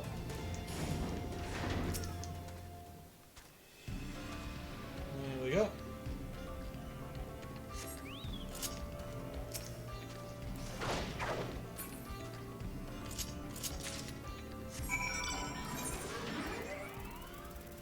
And back to Kurthus.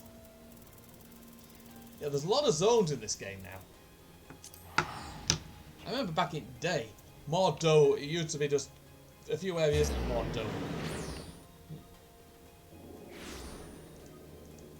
Well then, off we go. These ones also relatively nearby, rather than the spawning ground, rather than the spawning ground. Where it was literally right at the arse end of the where it was literally right at the arse end of the place. Yeah, there used to be a fate here you had to do for it. It's been a bit. There we go.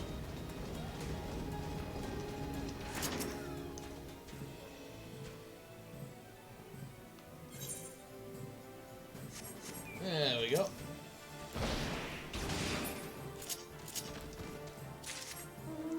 Right then, I'm back to St. Cognac's Find. Right, before this cutscene, I need to be right back again. I apologise.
Right, I'm back. Sorry about that. Needed to pay a quick visit to the gents. Right. I don't even know what the hell this weather is other than blooming weird. You can barely see the big dragon through there. You can still see the crystal tower though, it'd be hard not to. It'd be really hard not to. That thing is becoming enormous.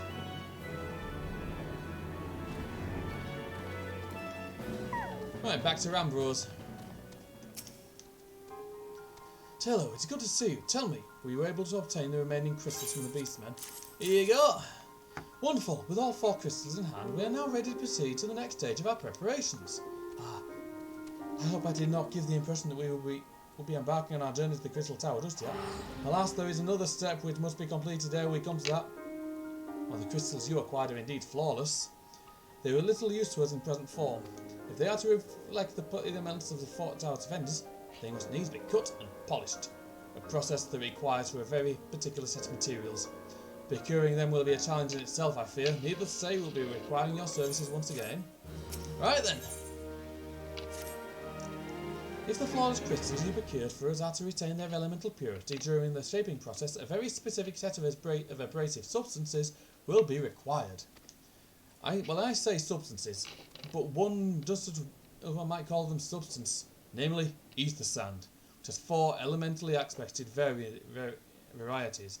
Alas, ether sand is neither common nor cheap. Indeed, it is not unusual for the abrasive to exceed the value of the precious stones it is used to polish.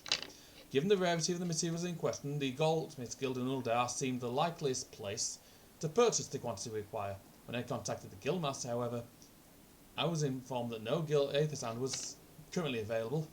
They were requested that word be sent as soon as new stock came in. I have yet to receive aught but apologies. I should mention that at this point that I placed the order sometime before you procured the flawless crystals. I'm well aware that requiring ether sand is no small feat, of course, and I am not an impatient man, but I fear the more we delay our investigation, the greater the risk that our secrets may fall into the hands of other savoury parties. That is why I entrust you with the payment of our purchase, and send you to speak directly with Guildmaster Serendipity. Mayhap the presence of such a distinguished personage will spur the guild into action. In any event, it's my hope that when we next meet, you will have found at least one of the 4 varieties of ether sand we require. Right, I forgot just how much running about you had to do for this shit, because it's been a very, very long time since I did these quests. Like, I did these quests, apart from, I did Crystal Tower, I did the first one a few weeks after it first came out. Because I kind of joined during patch 2.2. So a long, long time ago. Right, Goldsmiths Guild. And Uldar is the same shithole as normal. Yeah.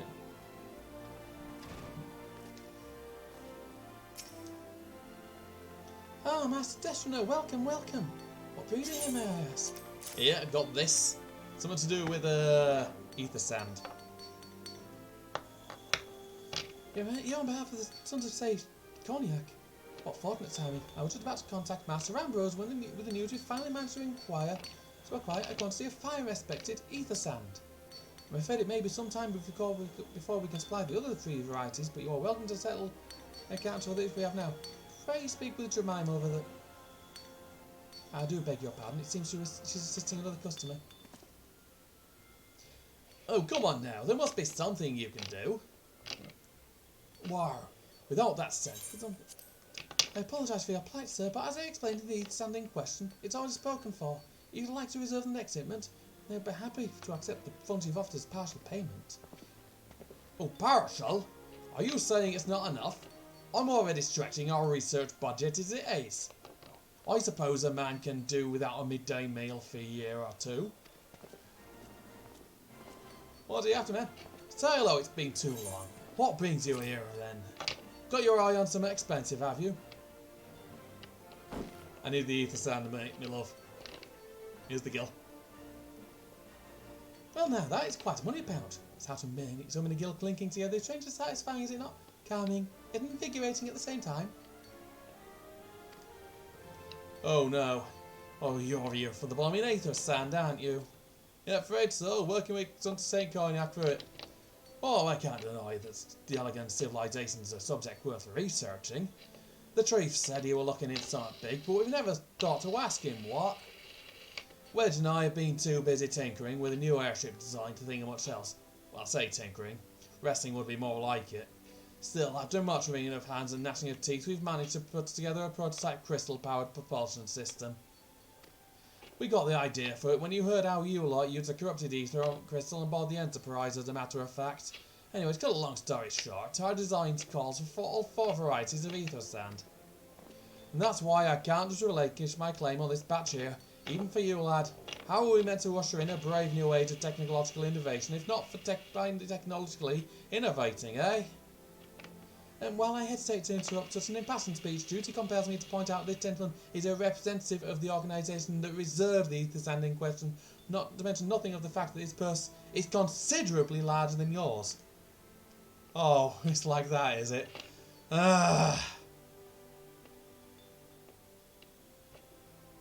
Alright, this batch is yours, I'll let you have it. But if you're going to take my sand, it's only fair you grant me a role in this project of yours. I'll take that as a yes. It's not every day you get a chance to experiment with the wonders of the ancients. With any luck, they'll inspire me to think up another technological innovation or two. Beast.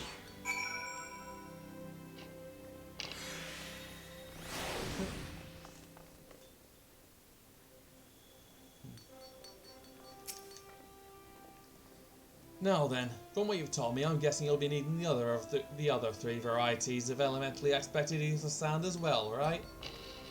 Then rather than sitting on your rump, waiting for a shipment that you may never come, I reckon your time would be better spent looking for the stuff yourself. It just so happens I know a good place to start. There used to be a peddler in Northumberland who, very occasionally, handles the earth-expected variety of ether sand. Wed's in the process of confirming the rumour as we speak. I know what you're thinking. When did my timid little friend decide he didn't need me to hold his hand anymore? The answer being just the other day. Seems he's been inspired by a certain adventurer's heroic example.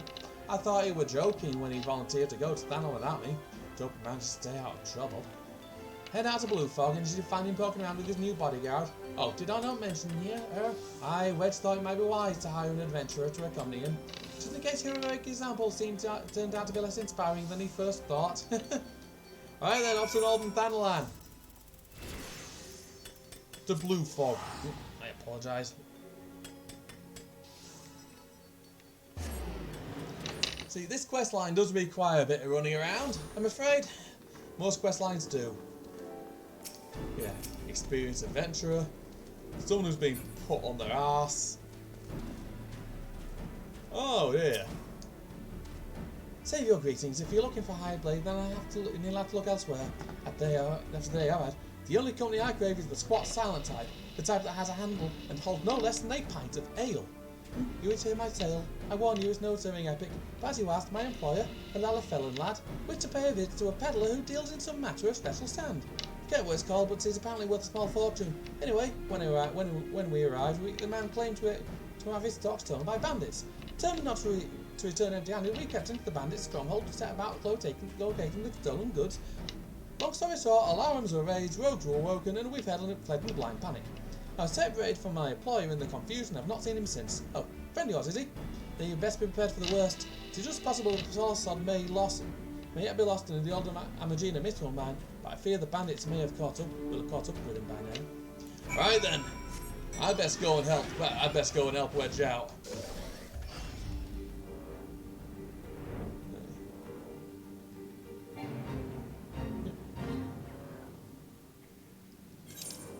Yeah, sand. Yeah, let's go see what they got for us then. It's the old Amagina mines. This place actually, well, there's a fade that can spawn here that can get you an achievement. It's a bit of a nasty one if I remember. Like, you'd need allies to do it. Right, where the fuck is he? Wedge Biggs told you to keep out of trouble. And what do I expect? Find? We have got yourself into fucking trouble, and I don't know where. Oh, hello.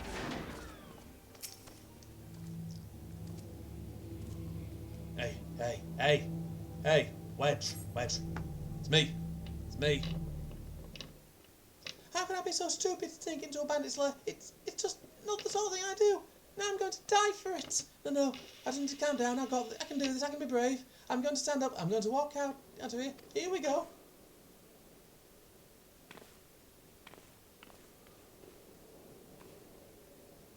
Yeah, I'm sorry. Please don't kill me. I promise I'll leave and never come back.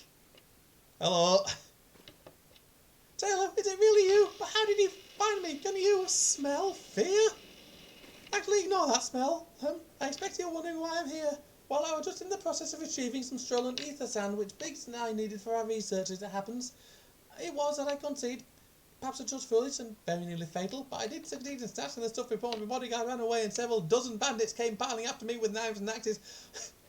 And what looked very much like a plank with a rusty nail in it. Anywho, the important thing is that the stolen ether sand is right here in my pot. Oh dear, must have fallen out when I was taking evasive manoeuvres. Don't you mean taking a shit in your own pants, mate? It seems I won't be leaving this infernal place for a while yet. Look, I'll go look for it, alright, man? I'll go find it for you. You'll find the ether sand in my stead? Yeah. Oh, thank the gods, you're a true friend, Taylor. Hope the search doesn't prove too troublesome. Bandits don't seem to care much for visitors. Yeah, visitors are the least of their concerns. There's going to be some blood, and it's not. Yeah, blood will be shed before this is over, and it won't be mine.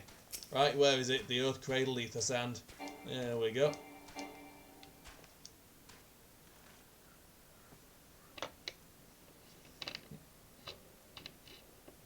There we go.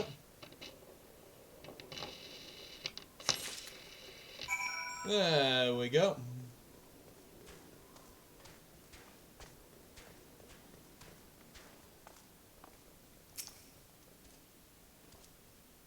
Taylor, have you had any luck in locating the ether sand? Yeah, got it here, mate. That's the wonderful news.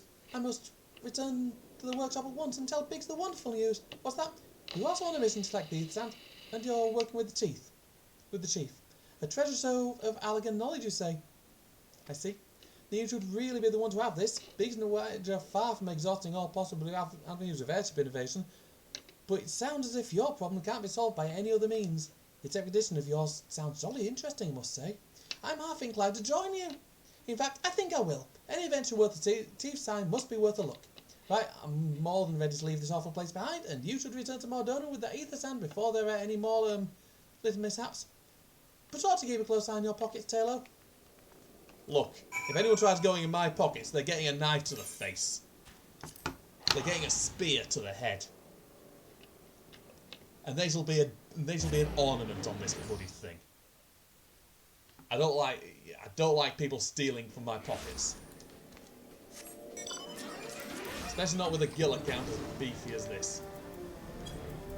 Oh, jeez, I forgot how eye-wateringly bad they looked. But yeah, now you can see the big fucking dragon up at the top of the tower. Big fucking dragon. Really big fucking dragon. Old midi.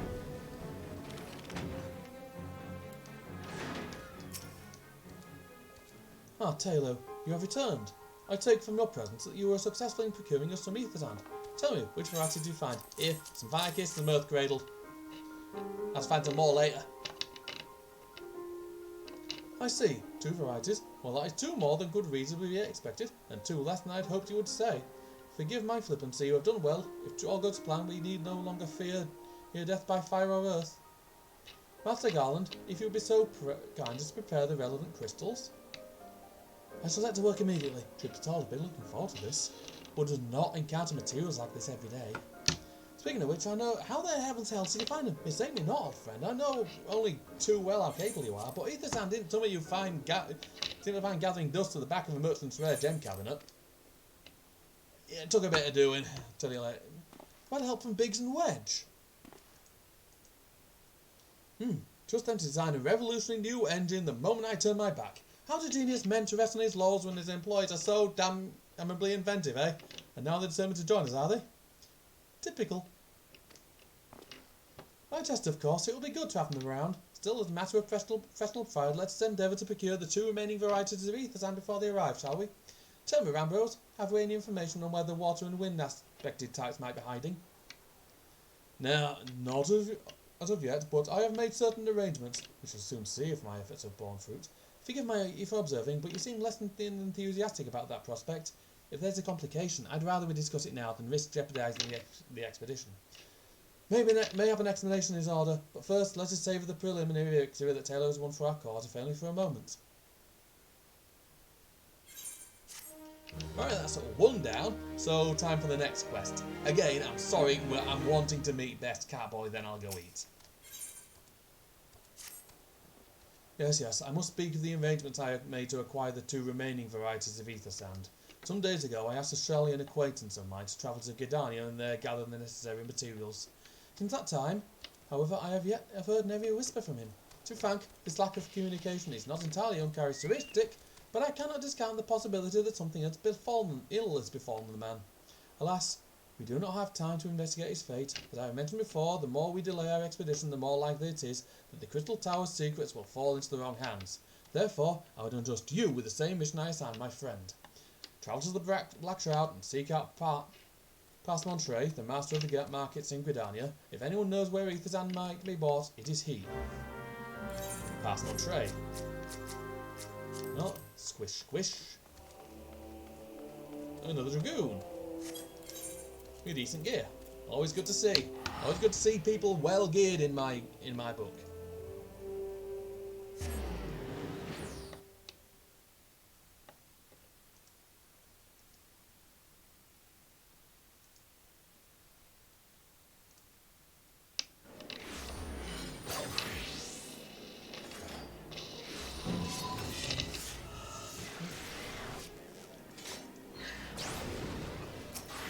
Right then, over we go.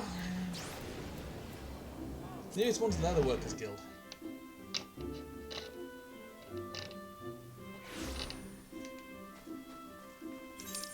Past Montre then.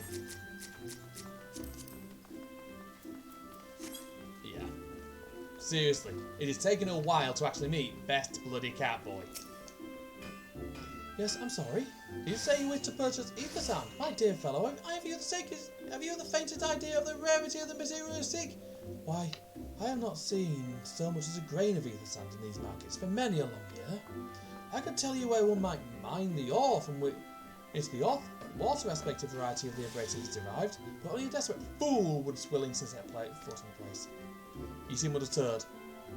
Oh, very well. Are you familiar with Earth's Gift? That is where the ore is to be found, in an area inhabited by a particularly pernicious hog. Should you encounter the Batos Nightmare, you will know that you're in the right place. I'll be at the wrong time. Farewell. Great. I've got to go deal with another big pig. Seriously. Another big pig. I'd say it's like going to a fucking police station. Right then. Let's go. Must be another role-playing night. Right. I believe it's in here.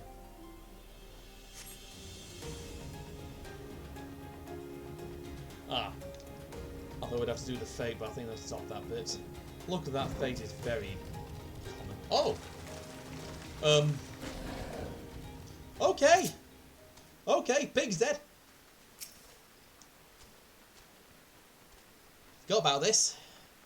It's been a long time.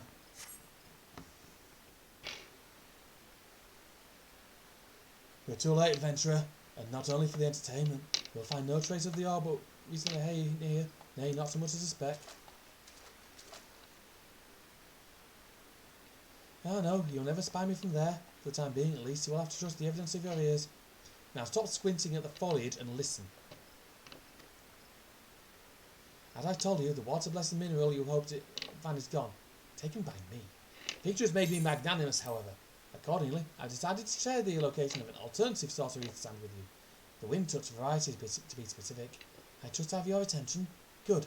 Band of Ixal in the North Shroud keeps a quantity of the abrasive for the purpose of removing impurities from lesser crystals. Well, do you mean to dally here all day? Make haste, adventurer, before I snatch another prize from your nose. This is to be a race. The Ixal logging grounds in the North Shroud shall be our destination, and that is where the real amusement begins. May the best man win. Don't worry, mate. I will. I think we're about to meet the best cat boy. Yep.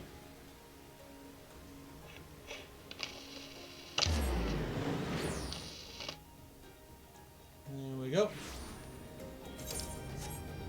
The Ixalia logging grounds. It's been a bit since I went in here. I spent a bit of time here when I was grinding for my Atma weapon way back in the 2-point-somethings. Like seriously, a lot. It was a long time ago. Oh.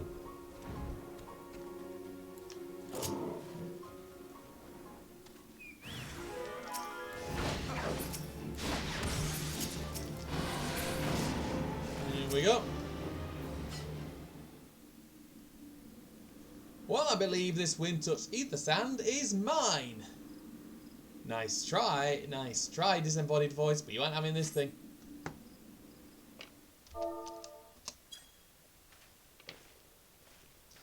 Bravo, that was quite the show, adventurer. Why, the spectacle proved so enthralling that all thoughts of these sounds lit my mind. I appear to have forfeited our little race. Congratulations, the wind touch abrasive is yours. Yet, having been treated to such a memorable performance, I cannot help feeling that the greater prize is mine. This inequity must stand. I must insist that you accept a token of my appreciation. Payment for this entertainment will be waiting for you in the east, in a clearing within Proud Creek. Pray retrieve the gift ere it is crushed beneath the iron fleet of the Dullahans. Right then. Wrong move. Meant to click my mount and not that. They're on the same damn button. Here we go. I've been going for nearly 4 hours and I've yet to meet Best Catboy here. What? Oh! Oh, he's jolly nice, isn't he? Left me a little present.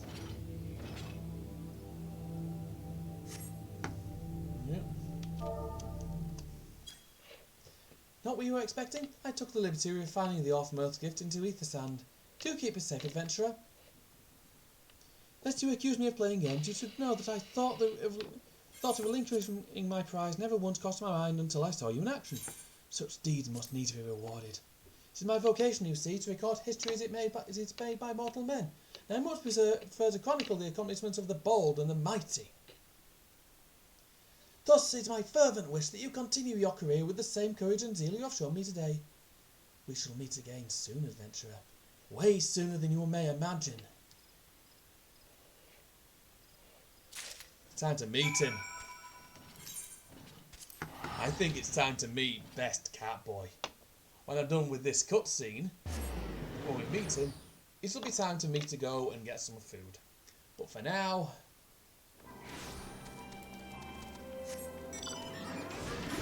back to St. Cognac's Find. Let's see what they have for me. Oh, it's very pretty here at night. When the weather's decent. Yeah, this is somewhere that the Garleans once tried to take over.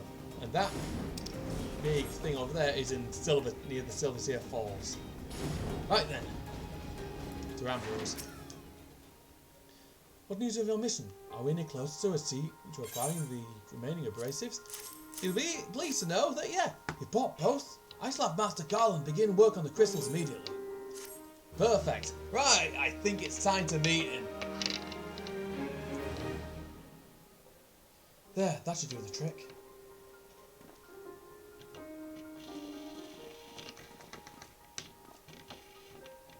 Excellent work.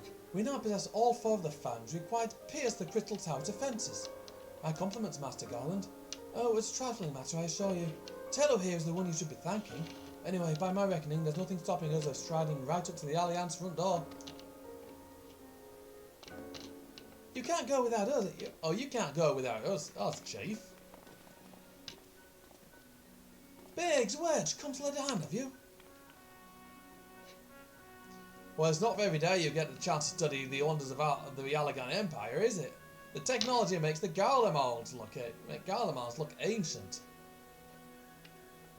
I appreciate your enthusiasm, lads, I really do. But we're not here to take this knowledge for ourselves. Twice in the last decade, the promise of unimaginable powers prompted men to meddle with technology they do not understand, and the realm has been dragged to the very brink of oblivion on both occasions. We should not be so irresponsible to risk another. Wedge, do you not recall our company's creed? Yes, Chief, is freedom through technology?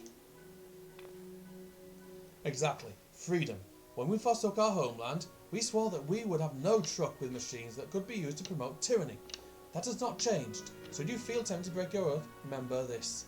The wonders of the all-knowing Allagan Empire could not save our civilization in the damn near doomed hours. Twice. That is why we must explore the Crystal Tower and, if needs be, seal away its secrets.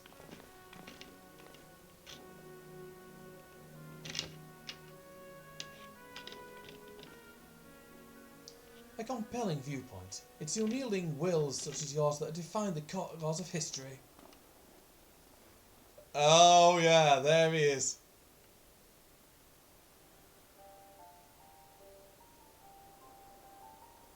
So you return at last. What, pray tell, has kept you solely preoccupied that you could not spare a moment to inform me of your progress or preservation?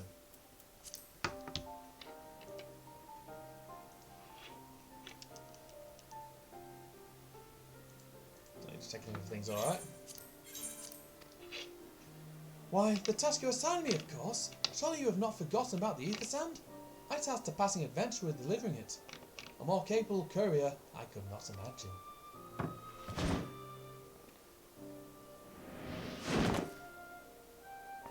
There he is. Meet the best cat boy. Greetings, adventurer. Did I not say we would meet again? I believe an introduction is in order. I am Grahatir, one of the students of Baldessian. I look forward to joining you on your groundbreaking expedition. Grahatir has been assigned to the project as an observer. I hope you will forgive him his eccentricities and welcome him as one of our own.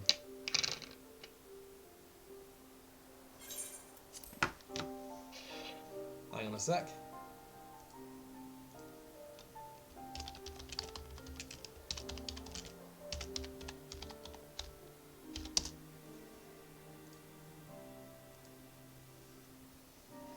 So then, our fellowship is complete, and we'll all stand ready to step into the unknown. 3 cheers for Noah!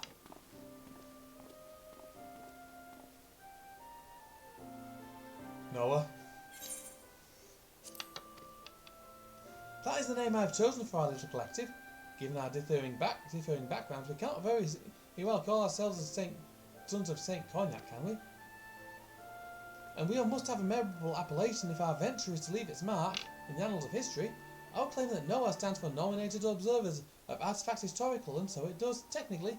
But my true reason for choosing this name stems from the fact that it is shared by a vaunted Allegan Archmagus. An Archmagus? I like the sound of that.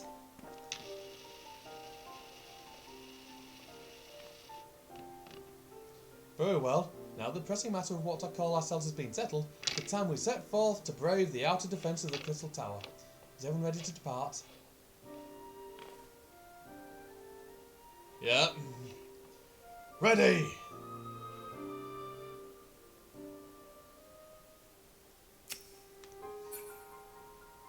With that, however, having met Best Catboy, I am going to go walk over to Mordona, and it is time for me to go. I apologise for this, but I am getting very hungry, and I've not eaten yet. And my bloody controller's gone fucking weird again. So, with that, I shall find us somebody to raid. Twitch, work your magic. The only person I follow online is Mistech, so off we go. Button, there we go. Raid MTQ capture. I think that's it. I'm gonna have to check the spelling.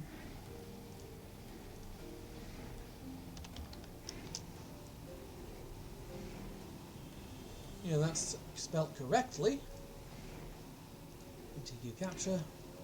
And my name is Mr. Snakebite. I've been your host for this evening. It's been as always, it's a pleasure. Do take care.